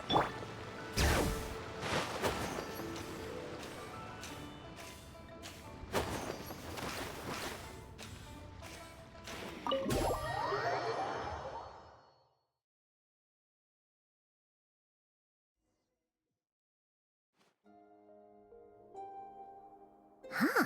This bag from Skirk has a ton of Mora in it. Does she have a job or something? Wait, no. After what we saw at Wamin Restaurant, that seems impossible. Can you imagine? It would go something like, I'll be collecting my paycheck now, boss. Oh, sure thing. Wait, who are you? Have we met? Can't hold a job if you make everyone forget about you. So, what did you do to get all this Mora? Claimed some buried treasure, took care of a few monsters that were causing trouble. Nothing untoward. It's safe to use. Ah! You heard all that? A sonorous voice like yours is hard to miss. I wouldn't be surprised if the sound of it traveled to the nearest mountaintop. Then, did you by chance happen to hear Paimon's little, joke earlier? You mean when you called me Frosty the Lavender Melon? No, sorry. Paimon totally misspoke just now. She didn't say that at all. It was, a Paimon lookalike. Yeah, she's a piece of work, that one. Always impersonating Paimon and giving people weird nicknames. Okay, fine. The truth is, Paimon didn't like you all that much at the start. But things are different now. You helped a traveler in a big way, so... What do you say? Friends? Ugh. I noticed there was only one bed. Go ahead and get some rest. Wait, what about you? I don't get tired, and I don't need rest. I'm going to practice my sword work. That should help me regain some strength. But your shoulder... Hey, don't just leave! Ah, whatever. Let her tire herself out. She'll come back eventually. Let's get some sleep, traveler. That comfy bed is calling, Paimon.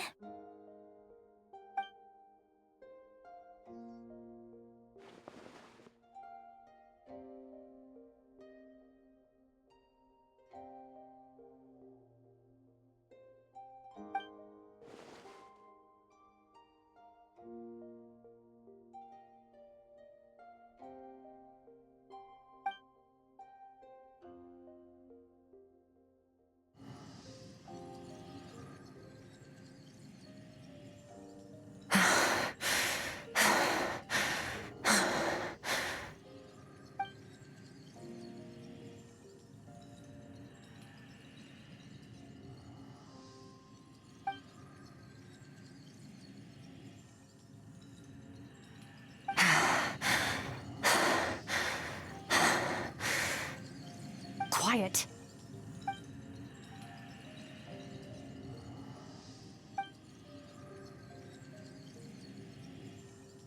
Do you even remember how many of us perished in that fire? How many bodies were left to rot on the scorched earth? Yet you alone live on. Keep your gaze fixed on your blade. You don't deserve to rest. Run, Skirk. Run! Only death awaits us here. Keep running, and don't ever look back.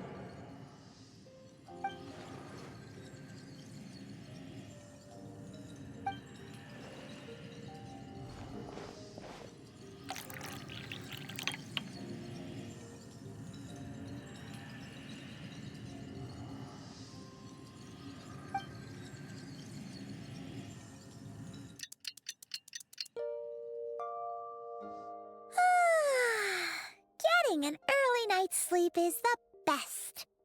That bed was so comfy. Wait, Skirk? Have you been sitting out here the whole night? The bed's all yours if you want it.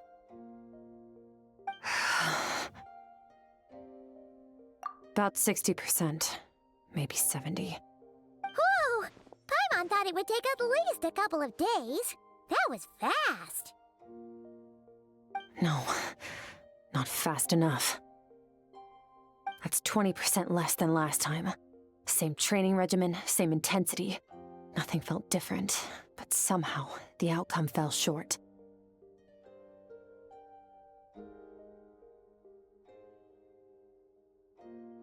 No, I think the problem's with me. I need to meditate for the next 2 days. Deep introspection should help me find the issue. Ooh, sounds intense. We'll watch over you in the meantime, then. Thanks. See you in 2 days.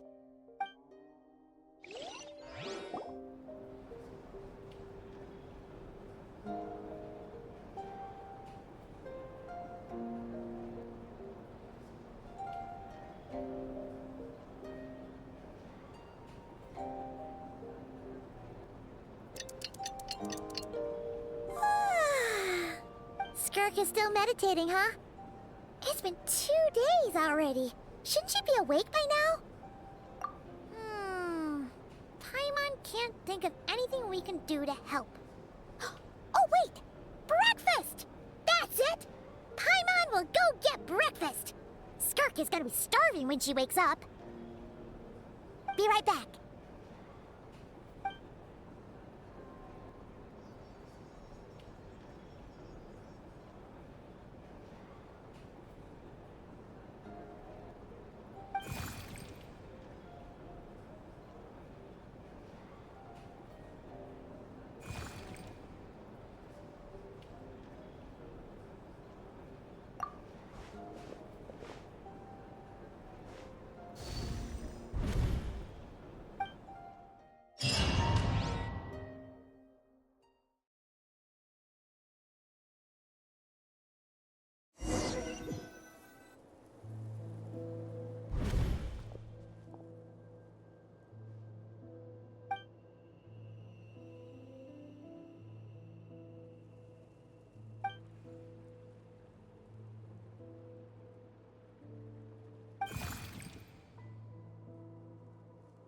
That's right. This is Skirk's inner world. Think of it as the threshold between the soul and dreams. This isn't your first time here, but what you remember is probably a space covered in darkness. I only managed to illuminate a small portion for you back then. Actually, it's my first time talking to someone like this. I only managed to break free and bring you here because the injury weakened her power. I guess that's why I can speak again, too. Call it fate, if you want. I think that's the word they use in this world for lucky coincidences like this, right? Now, before I take you to her, I gotta ask. You're the first outside visitor to ever come here, so what's your impression of this place? Oh, you noticed. This river represents Skirk's strength. Strength accumulates over time. It is the summation of a person's lived experience. So this river is where all the fragments of Skirk's life should converge into a single stream of memories and emotions, flowing forward as one. But as you can see, this river has been severed numerous times. It's because Skirk doesn't like who she was in the past, when all she sees reflected in the river is a disgraceful shadow of who she was. She cuts through water and rock with the sword of reason, severs her connection with the past, and begins anew. You must learn to shut out all the pointless emotion. Crush the self that makes you weak, and become master over your physical form. This isn't my first taste of failure or losing power.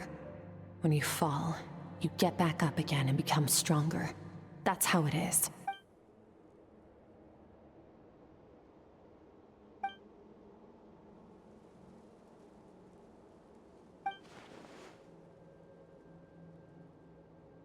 The answer to one mystery invites another question, I see. Let's follow the river upstream. There among the cliffs, among the memories etched into her heart, lies the truth of it all. Soon, you'll understand everything.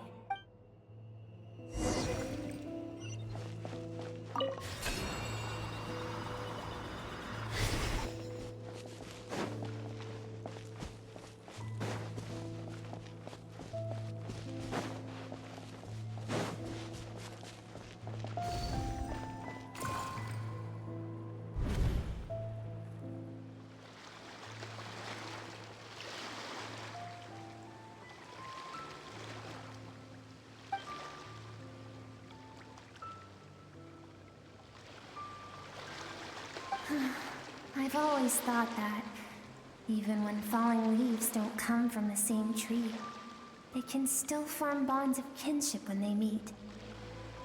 Like meteors, you both made a journey through the stars. Both travelers who have landed on a planet that is not your home. Yet, when she first noticed your presence, although she hesitated for a moment, she still chose to walk away, indifferent as ever.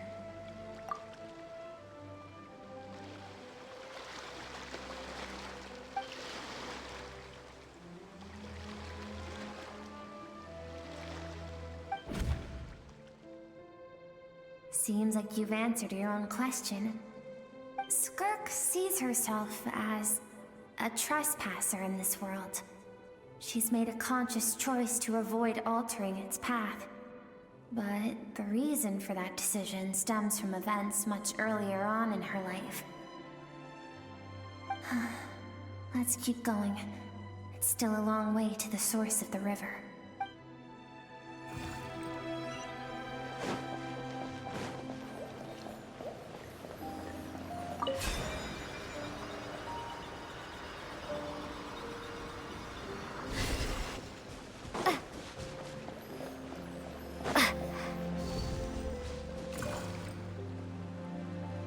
Now have what it takes to wield immense power.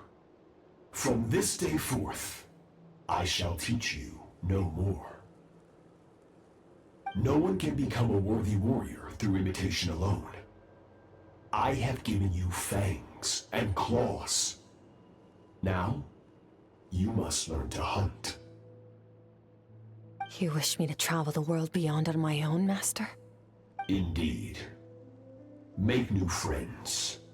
Embark on your own journey. And piece together a new future from the shattered remnants of your past. We will still have contact through the abyss. But know this.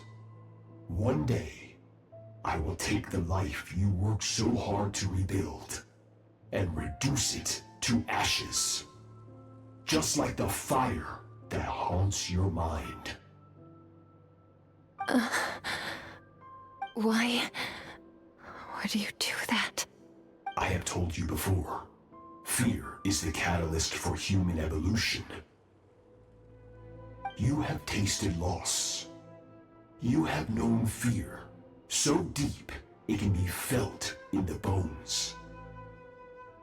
But as living beings, we all have an instinct to detach from that which harms us. And thus, pain dampens over time, and the acrid taste of fear becomes but a distant memory.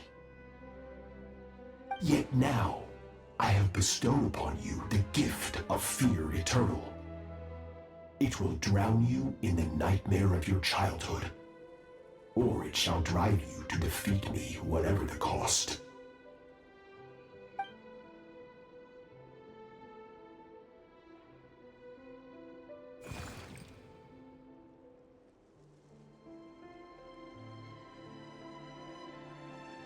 That is what Skirk's master, the foul Sertologi, looked like at one point in time.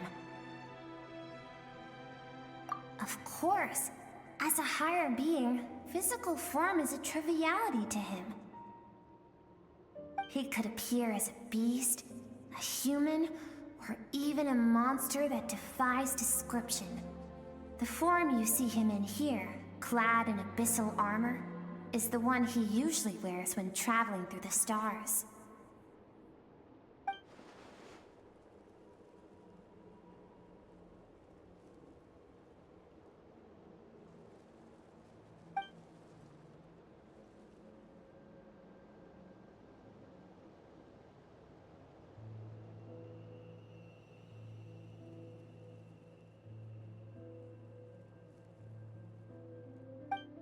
For certain reasons, I need to bridge the power gap between me and my master as quickly as possible. But first, I need to understand the source of his strength. To do that, I need to follow in his footsteps, walk the path he once walked, and somewhere along the way, I'll find out how to defeat him. That is my sole focus and purpose.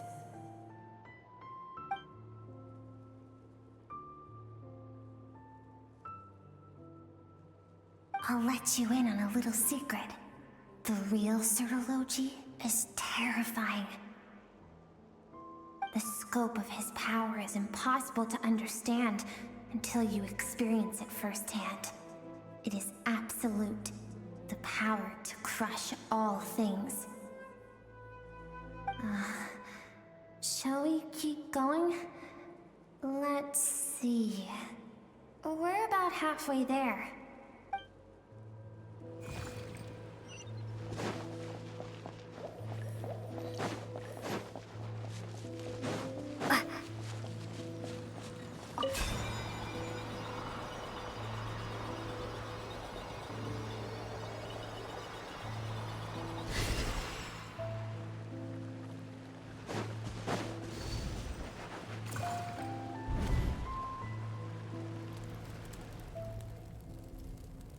We've made it quite a ways already.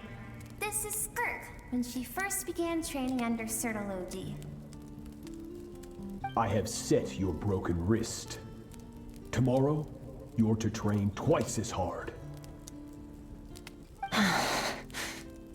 No tears this time.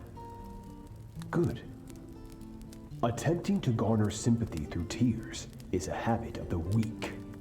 A pitiful, useless ploy. Can I ask a question, Master? Why did you save me? I keep thinking, maybe it would be better if I had died. I wouldn't be haunted by that fire all the time. I wouldn't have to go on like this. I saved you because I have a plan for you. It has been too long since I fought a battle that demanded my full strength, and I hunger for it. Every so-called genius and prodigy I have faced has crumbled like sand underfoot. Before me, even fate bends the knee. So, I will teach you everything I know. Train you by whatever means necessary, in the hope that one day, you might surprise me. But I don't want to draw my sword against you, Master. What you want matters little. Among the boundless sea of stars, the cries of the weak are but faint murmurs that disappear into the void. You of all people know that well. Yes, Master. From that day forward, all she knew was grueling training, emptiness, and fatigue. After some time, her talent bloomed, and she gained control over her emotions, like her master. How should I put it? It was not that human emotion disappeared from her heart, but that reason came to dictate all she was allowed to feel. I suppose it was at this point that she became the Skirk you know today.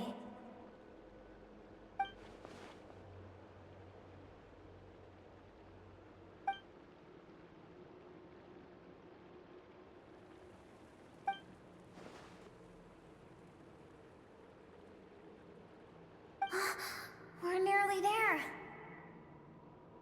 I almost don't want to reach the end. Well, shall we? This is the final stretch.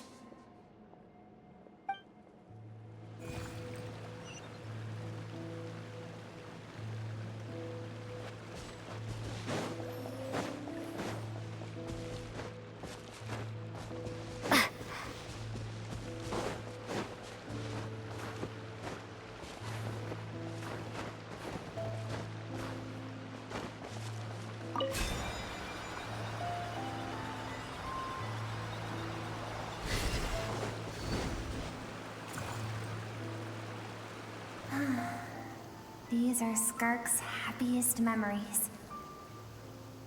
What a simple and carefree time it was. Wisps of clouds dotted the sky. The sun bathed everything in golden light. And when song filled the air, Not even the shyest of flowers could resist swaying along. This is Skirk's homeland. She was so curious about everything as a child, always skipping school to go exploring instead. There was so much to discover. The treasures at the bottom of the sea, the secrets beyond the stars, and that merchant ship packed with adults wearing those strange clothes. Yes, the ship. That was the beginning of the end. It was a spaceship. When it arrived, the people that disembarked wore smiles on their faces and spoke of friendship. They claimed to be merchants from a neighboring planet, looking to establish trade. Skirk's parents, her relatives, her neighbors, everyone welcomed the newcomers with open arms and allowed them to explore the planet. To them, the visitors were guests and should be treated with hospitality. No one had any idea of what was to come. Several months later, an army of unknown origin arrived without warning and carried out a ruthless campaign to destroy everything and everyone on the planet. Skirk had skipped school that day, like so many times before, so she was not caught in the immediate wave of destruction. But when she came home that day, only fire and ruin awaited her. Countless people cried out to her for help. People she knew and loved. Friends and relatives. The little girl who lived next door. The shop owner with the bad leg. The bad-tempered teacher she had made fun of just that morning. Their lives were discarded like worthless trash as the fire consumed one life after another. Skirk was helpless. All she could do was run. And so she did. She kept running until an unexpected figure crossed her path. If Sertology hadn't been there in that moment, the fire would have claimed her life too. And there she would have remained, left to rot in the scorched earth, with no answer as to why any of this was happening. Because she and her people were seen as a threat. As the initial merchant ship explored the planet, they discovered that it hadn't always had the condition to support life. Yet there was evidence of human activity, even during the periods of extreme heat or cold in the past. Further research revealed that, over time, the people of this planet had evolved the ability to adapt to any type of environment or energy source. For that reason, the outsiders viewed them as a potential threat, and decided to eliminate them before the threat could rear its head. And so, the army was called, and the so-called danger was wiped from the face of the planet. Senseless, isn't it? Deemed a threat because of a gift they didn't even know they had. Perhaps it was their own innocence and kindness that doomed them. But in the end, that was lost to the blaze as well. If those with power get to decide good and evil, then all you can trust in is the sword in your hand. And so, before death could claim her, she ran. She ran and never stopped. No one wants to relive their most painful moments. Well, that brings us to the end of the story. This is as far as we can go. Skirk is waiting over there. For both of us. Let's go to her. It's time to fulfill my purpose. And my greatest wish over all these years.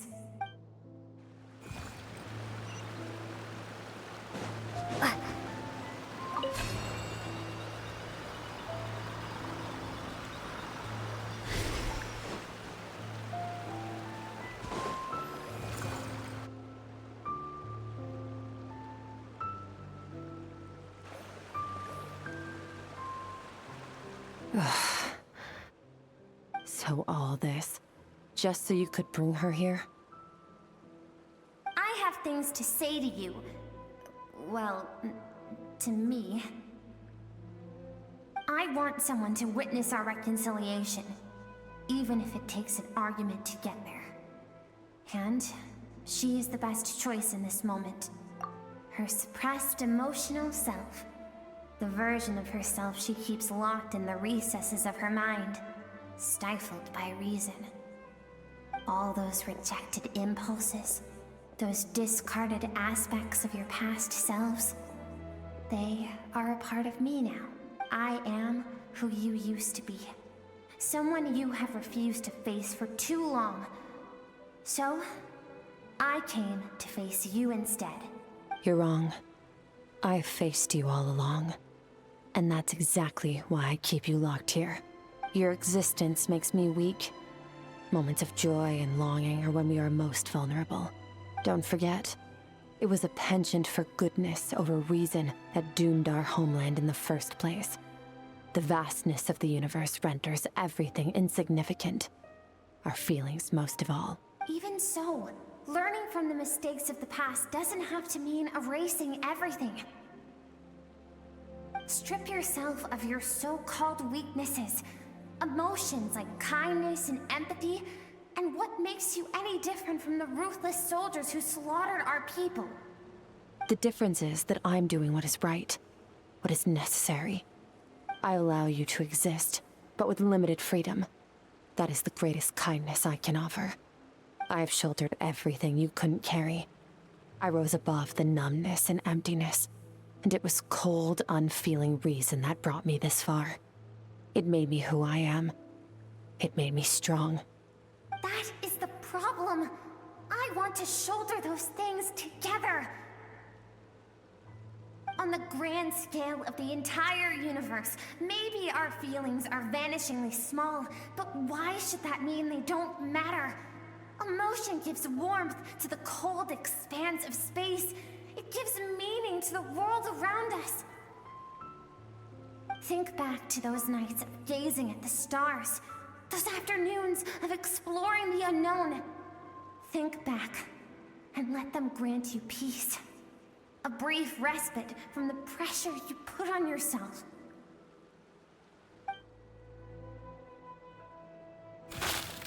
That isn't what we need. It's exactly what we need. Aren't you curious about why recovering your strength has taken longer than normal this time? Finally, you get to the important part. That is the only answer I came here to find. Then look around. Look at your inner world. You cast aside your dreams and curiosity, and in doing so, you lost your original motivation. You severed all connection to who you used to be, so you can no longer draw strength from your past. Now, the only things driving you forward are fear and survivor's guilt. But these cannot take you far enough. And so, this river, the source of your strength, grows more polluted by the day. And you think that means I should seek help from a weak little thing like you? Your emotional self isn't weak. The fact that she transcended time and broke free from her constraints to come and face you, that proves it. Thank you for saying that. I knew bringing you here would be the right choice. To be honest, I'm not here to argue with you. This isn't about who's right or wrong. And in fact, I agree that in order to make it through the wake of that tragedy, we had to distance ourselves from the pain through reason over emotion. But what is right at one point in time isn't always right forever. I know you will never forget that fire.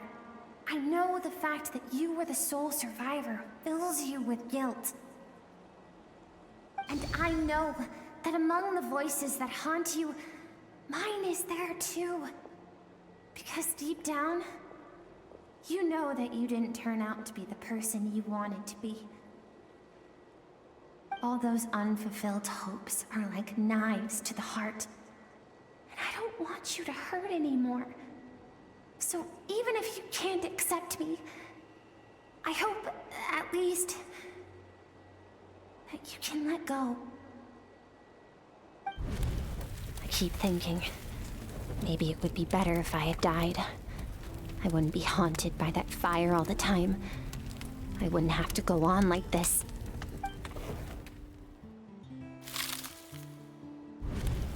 Your dad and I, we're not afraid to stare death in the face, but we need you to survive.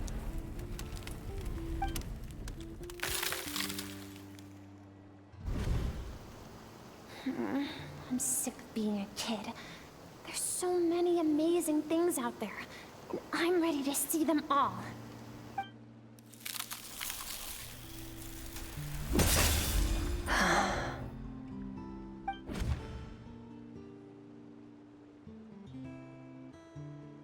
I remember. There was a song Mom and Dad always sang when we went out to fetch water. Dancing water. The sand along your path is begging for your song and movement. Will you carry this burden with you on your journey? I am not the dancing water, and you are not the burdensome sand. But if this is your wish, then I will carry you with me until the end. Thank you. I should be thanking you.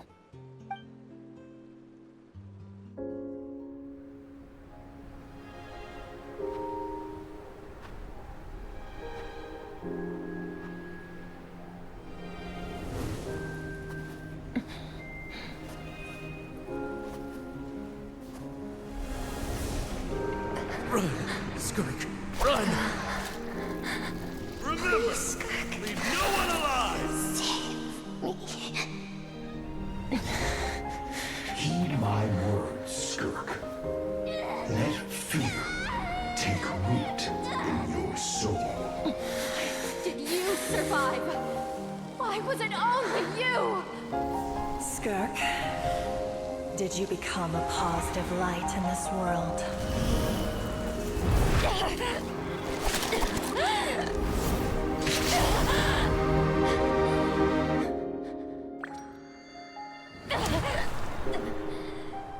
Hey, this doesn't have to be the end.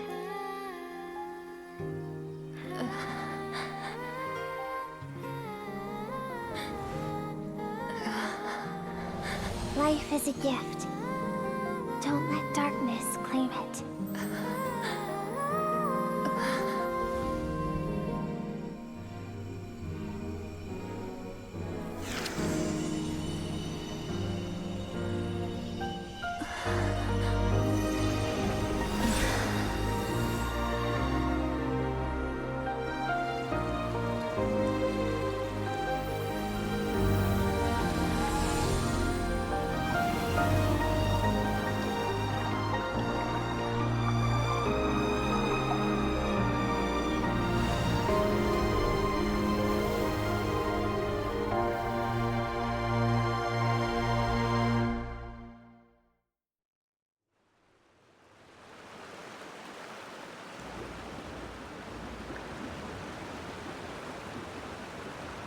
So, you saw my memories then. I once asked my master if survival of the strongest was the law of the universe. He said no. But in a world without order, those with no moral boundaries tend to be the ones who survive. That's why, after hearing his answer, an idea came to mind. An idea that, one day, I would create a new world order. One in which there would never be another tragedy like that fire. One in which power was not the law of the land. But that means I must defeat him. Because my master, Sertologi, is, at the core, a defier of all rules and order. Yes, and not just because of the gap in our abilities, but also because I have no reason to see him as an enemy. Although his decision to train me was not made out of kindness, He did everything a master should. He saved my life, taught me the sword and the principles of strength. And for that, I respect him. I know. And it's not something I want. But Master never goes back on his word. I have to treat everything he says as a promise. He's no longer into that, but he sends me messages through the abyss every now and then. Most of them are simple greetings, or an answer to one of my questions. Every time I hear from him, my heart skips a beat. And I wonder if this is the moment where he'll finally appear before me and tear down everything I've built to pieces. Maybe that means I do live in eternal fear, just like he said. Yes, I respect him, but I'm also afraid of him. And for that reason, the pursuit of strength consumes every moment of my life. I don't know what Master has planned, but I have to be ready. Help me? Why? This isn't your fight. Because if we want to build the world we both want to see, everyone has to be willing to fight for it. If we all do our part, we can make the entire universe a kinder place.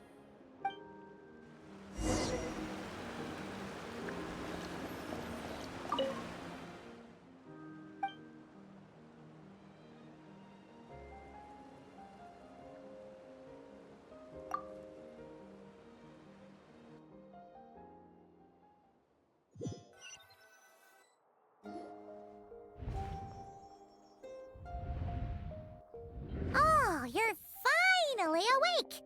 Honestly, Paimon was gone for like 2 seconds and then she comes back and finds you both unconscious? Oh, you scared Paimon half to death! You're both okay, right? What does it look like? Only water from the source can cleanse the rot and filth that flows from the past into the future. I taught you to incorporate the experiences from your journey into how you fight. I suppose what happened today will become an inseparable part of who I am. Okay, so Paimon feels like she's missing some important context. But whatever. Paimon brought back tons of delicious snacks! Let's dig in!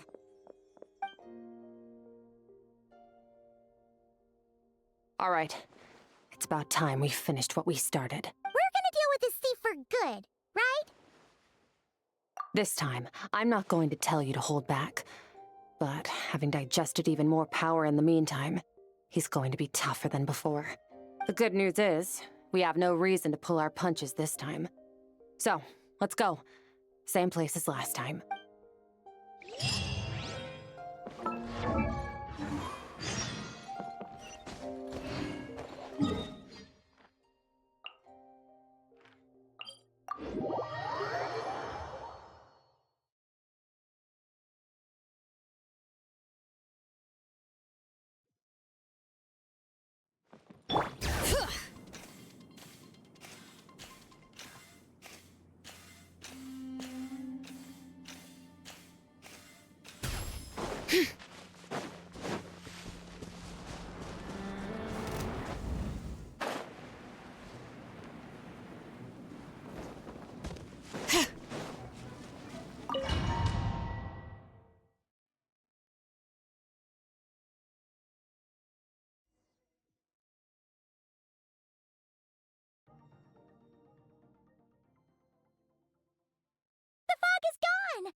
Wait, isn't that the form the all-devouring narwhal changed into? How come he knows that, too? Really?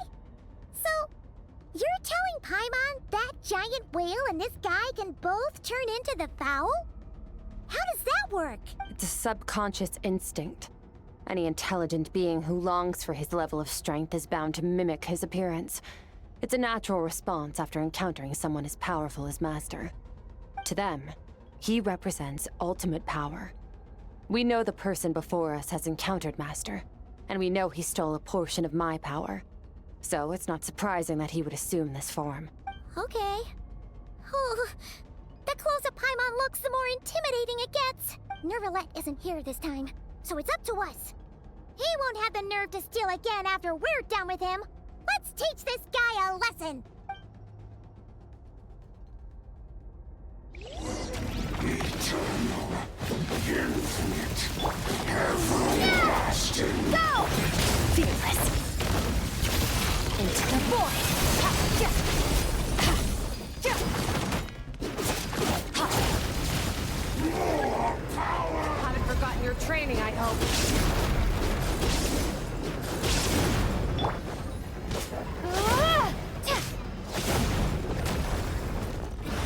Go!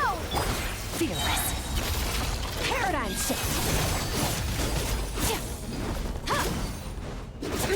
The star shall be his crown. Go!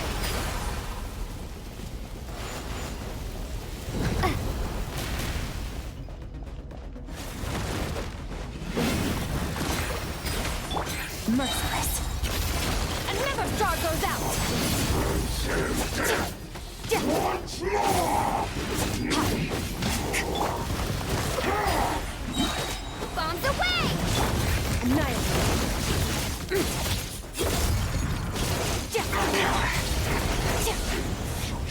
Beyond this world.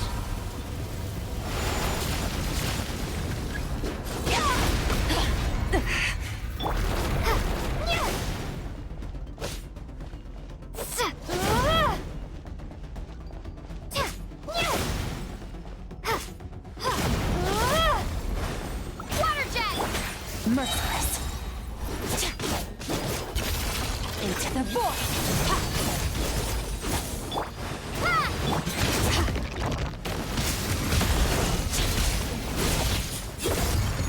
Yeah.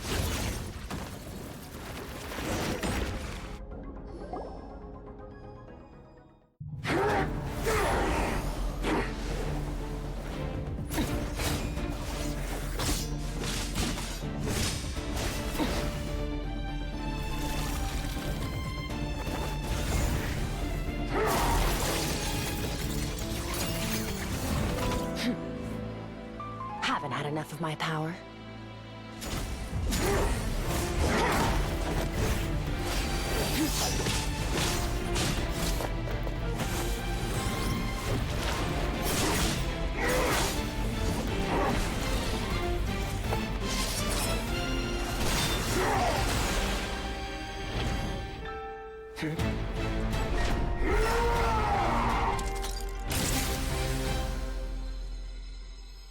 Well then, let's see how much more of this power you can handle.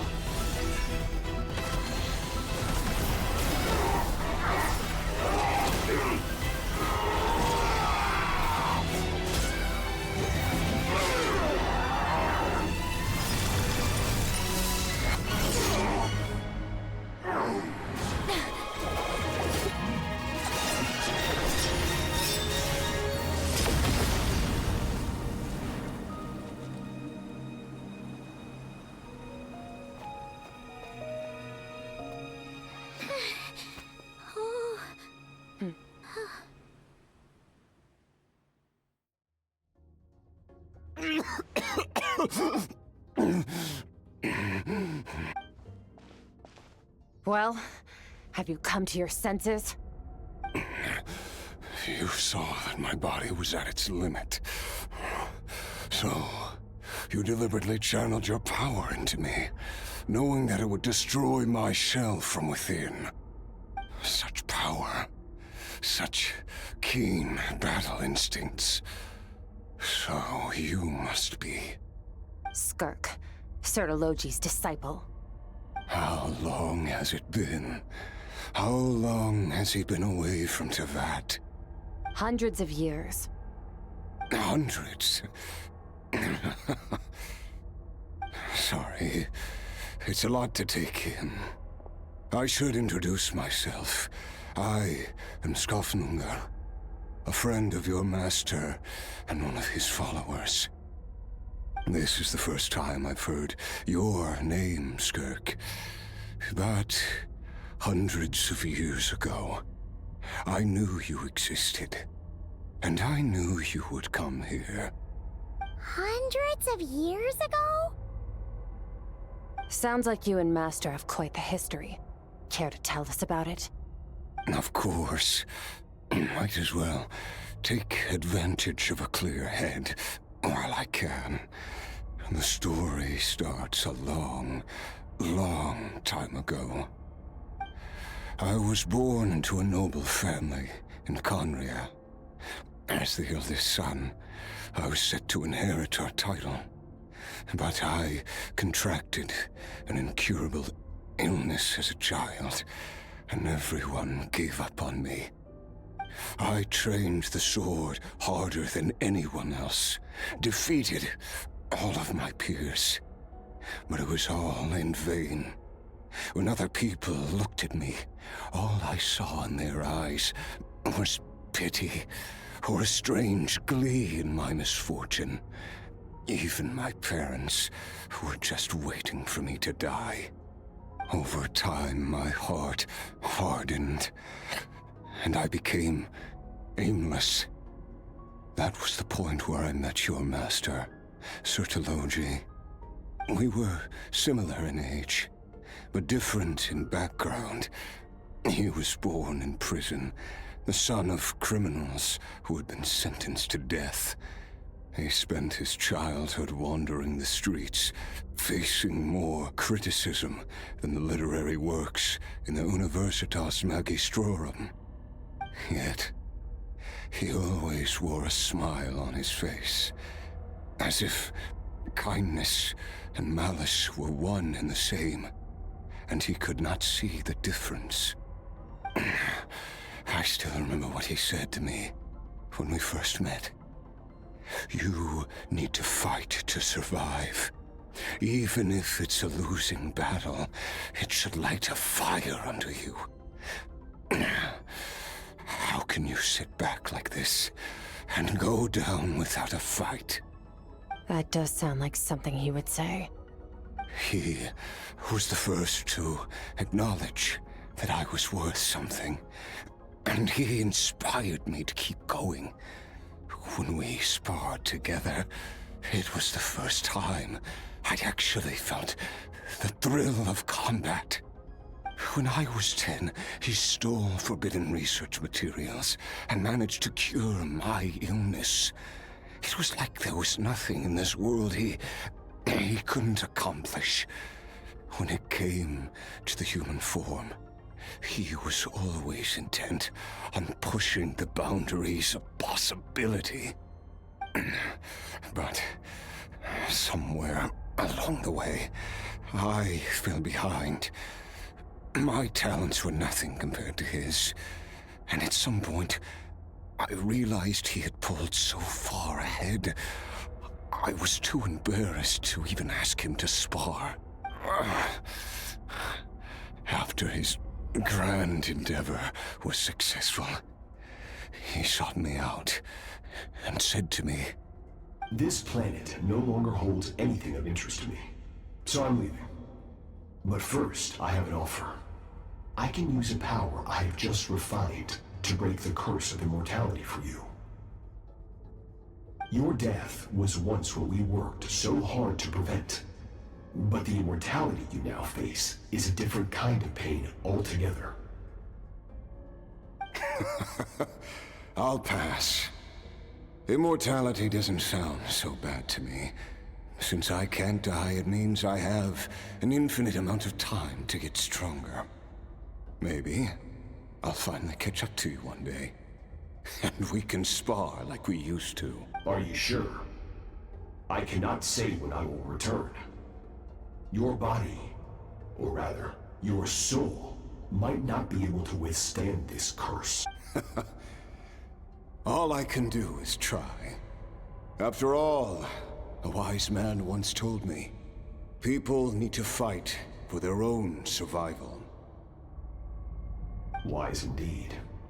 Nevertheless, if you grow weary of the pain of immortality, and wish to experience a good sparring match before you wither away, seek out my disciple.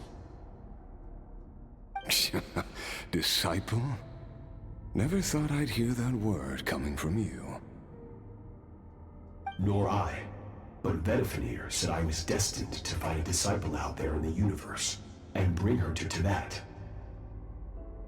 You know as well as I Vetifinir's prophecies are never wrong. Huh. Well, now I'm curious about who this disciple of yours will be. All Vetifinir said was that one day, the stars shall bow in her honor.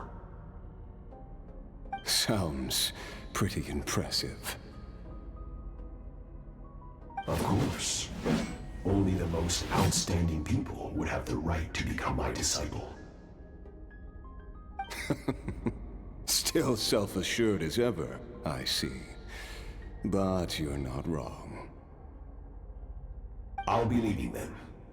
Oh, and if you are serious about getting stronger, I left you a little gift in the primordial sea. As I've said before, walk whatever path you want. Freedom means even the wicked get to make their own choices. Waiting for me in the primordial sea was the all-devouring narwhal, already beaten into submission by Sertologi. In its weakened state, I was able to cut off part of its flesh and sew it into my own heart. Your heart? That sounds like torture! How did you even survive that?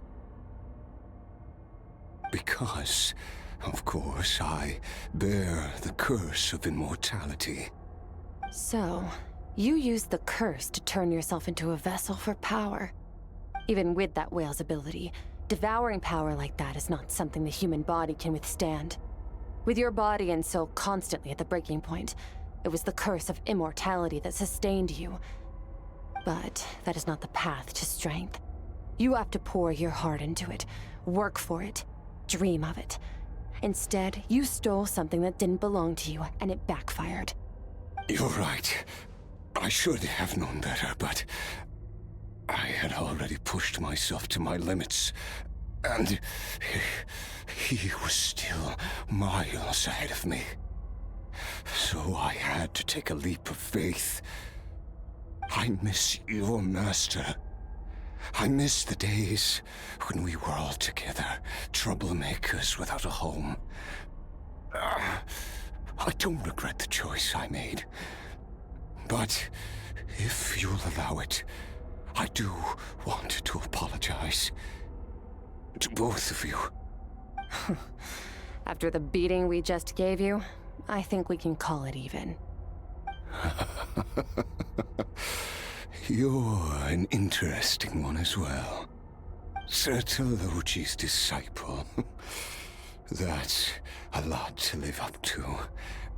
It can't have been an easy experience. I know what he's like. He rules with an iron fist, using despair and fear to force you to catch up to him, all the while standing ever out of reach. We're like mountain climbers in the dark, never knowing how much higher we have to climb, or when we will see the sun again. True. But I made up my mind long ago. No matter how dark it gets, I will not give in to despair. I will overcome it. Besides, after hearing your story, I suspect what Master really wants is not a battle that demands his full strength, but rather a defeat without regrets. Oh? Since you're his friend, you must have some things in common. The first time we came here, when you stabbed me through the fog and stole my power, I felt no emotion coming from that spike. But when you had to devote all your strength fighting me just now, I could feel joy and passion emanating from your blade. It was the joy of a researcher discovering the truth of the world, the joy of an artist uncovering a temple of wonders. Interesting. I'm certain I didn't express those emotions outright, yet you were able to read them from my blade, like a glimpse into my inner world. You're right. That battle brought me an unbridled sense of joy, and my defeat brings me no regret whatsoever. Exactly. I think Master also craves a battle like that. One where his opponent forces him to use all his strength, unlock the extent of his potential, and transcend his own limits. A battle to end all battles. After which, all can come to an end, including, perhaps, his life. For that very reason, good and evil are meaningless to him. He has one purpose, one goal: to complete himself. It's one of the secrets to his strength. Perhaps you're right. Perhaps that is his call. What a battle that would be. Oh, to witness such a... Are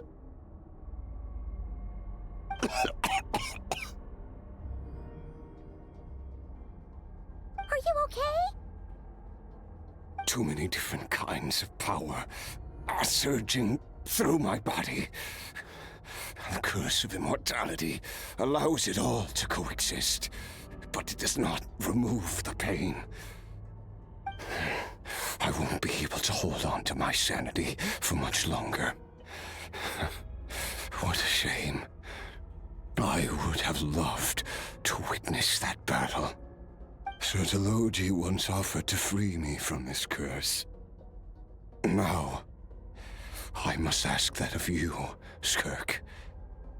Can you release me from the pain?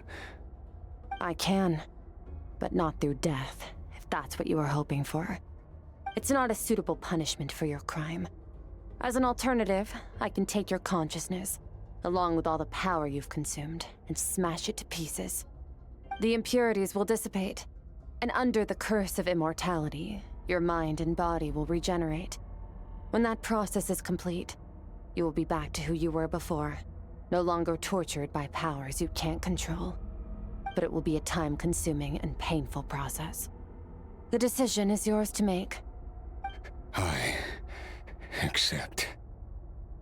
And who knows? Perhaps I'll wake up in time to witness your great battle with Sertologi. I have faith that you'll be able to stand against him one day.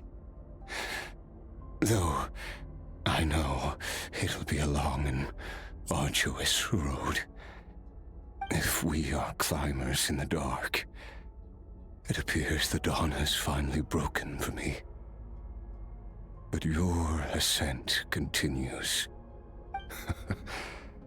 At least, it looks like you are not alone on your journey.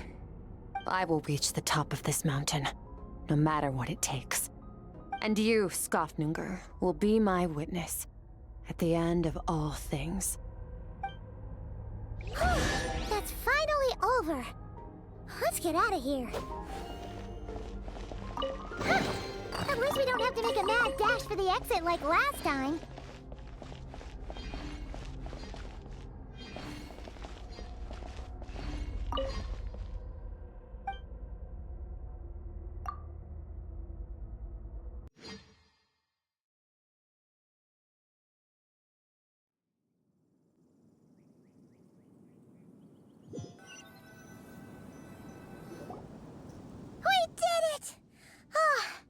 It's only been a few days, but it feels like forever. Once again, we've proved there's nothing we can't overcome. We're just that awesome. Wow, you sound even more confident than usual. Guess you really have become stronger. Today sure went by fast. It's night already. Oh wait, that reminds Paimon. The stars you mentioned, the ones that died out, are they back now? Yes. The power Skafnungur stole has been returned. So, the stars have regained their light. Great! Huh, it's crazy that you even noticed their light was gone. There are so many stars in the sky. If a few disappeared, Paimon definitely wouldn't be able to tell. I suppose it's because I have gazed upon this sky for centuries. The false stars, hanging in the meticulously planned sky, glittering with rotten light. It's not real. And yet, it is for that very reason that I can look upon it and enjoy the momentary peace it brings. Even the most beautiful of bubbles has to burst.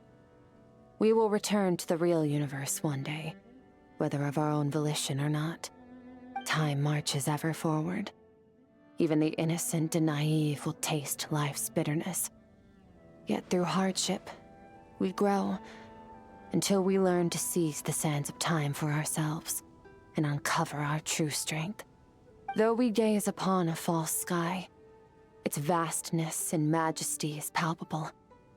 One can only wonder, what is it going to take for kindness to reign supreme in the vast expanse of the universe? Ugh, this is all going over Paimon's head. But if she knows one thing, it's that the Traveler always finds a way. Ever since we met, she has filled Paimon's days with happiness. No matter how tough things get, she always finds a way to make it better. If it's too big a job for one person, then we'll do it with two. And if two's still not enough, then 3. We've met so many amazing friends and accomplished so many amazing things. As long as we don't give up, we can make any wish come true. I suppose when it comes to you, anything is possible. Well, I should be going. Now that my power is no longer isolated from my emotions, I need more practice to get used to it. I suppose fate will decide. Maybe we'll bump into each other on the street. Or maybe we'll reunite on a different planet entirely. Regardless, reunions and partings are but passing moments. More than anything, I hope that, at the end of this journey, wherever it takes us, we stand in a world reborn. One without war, pain, or forced partings. One where new life can bloom, even where there was once nothing but scorched earth. For this, we must all work to become stronger. Goodbye, Traveler. Remember your training. Make sure to put it to use. Bye!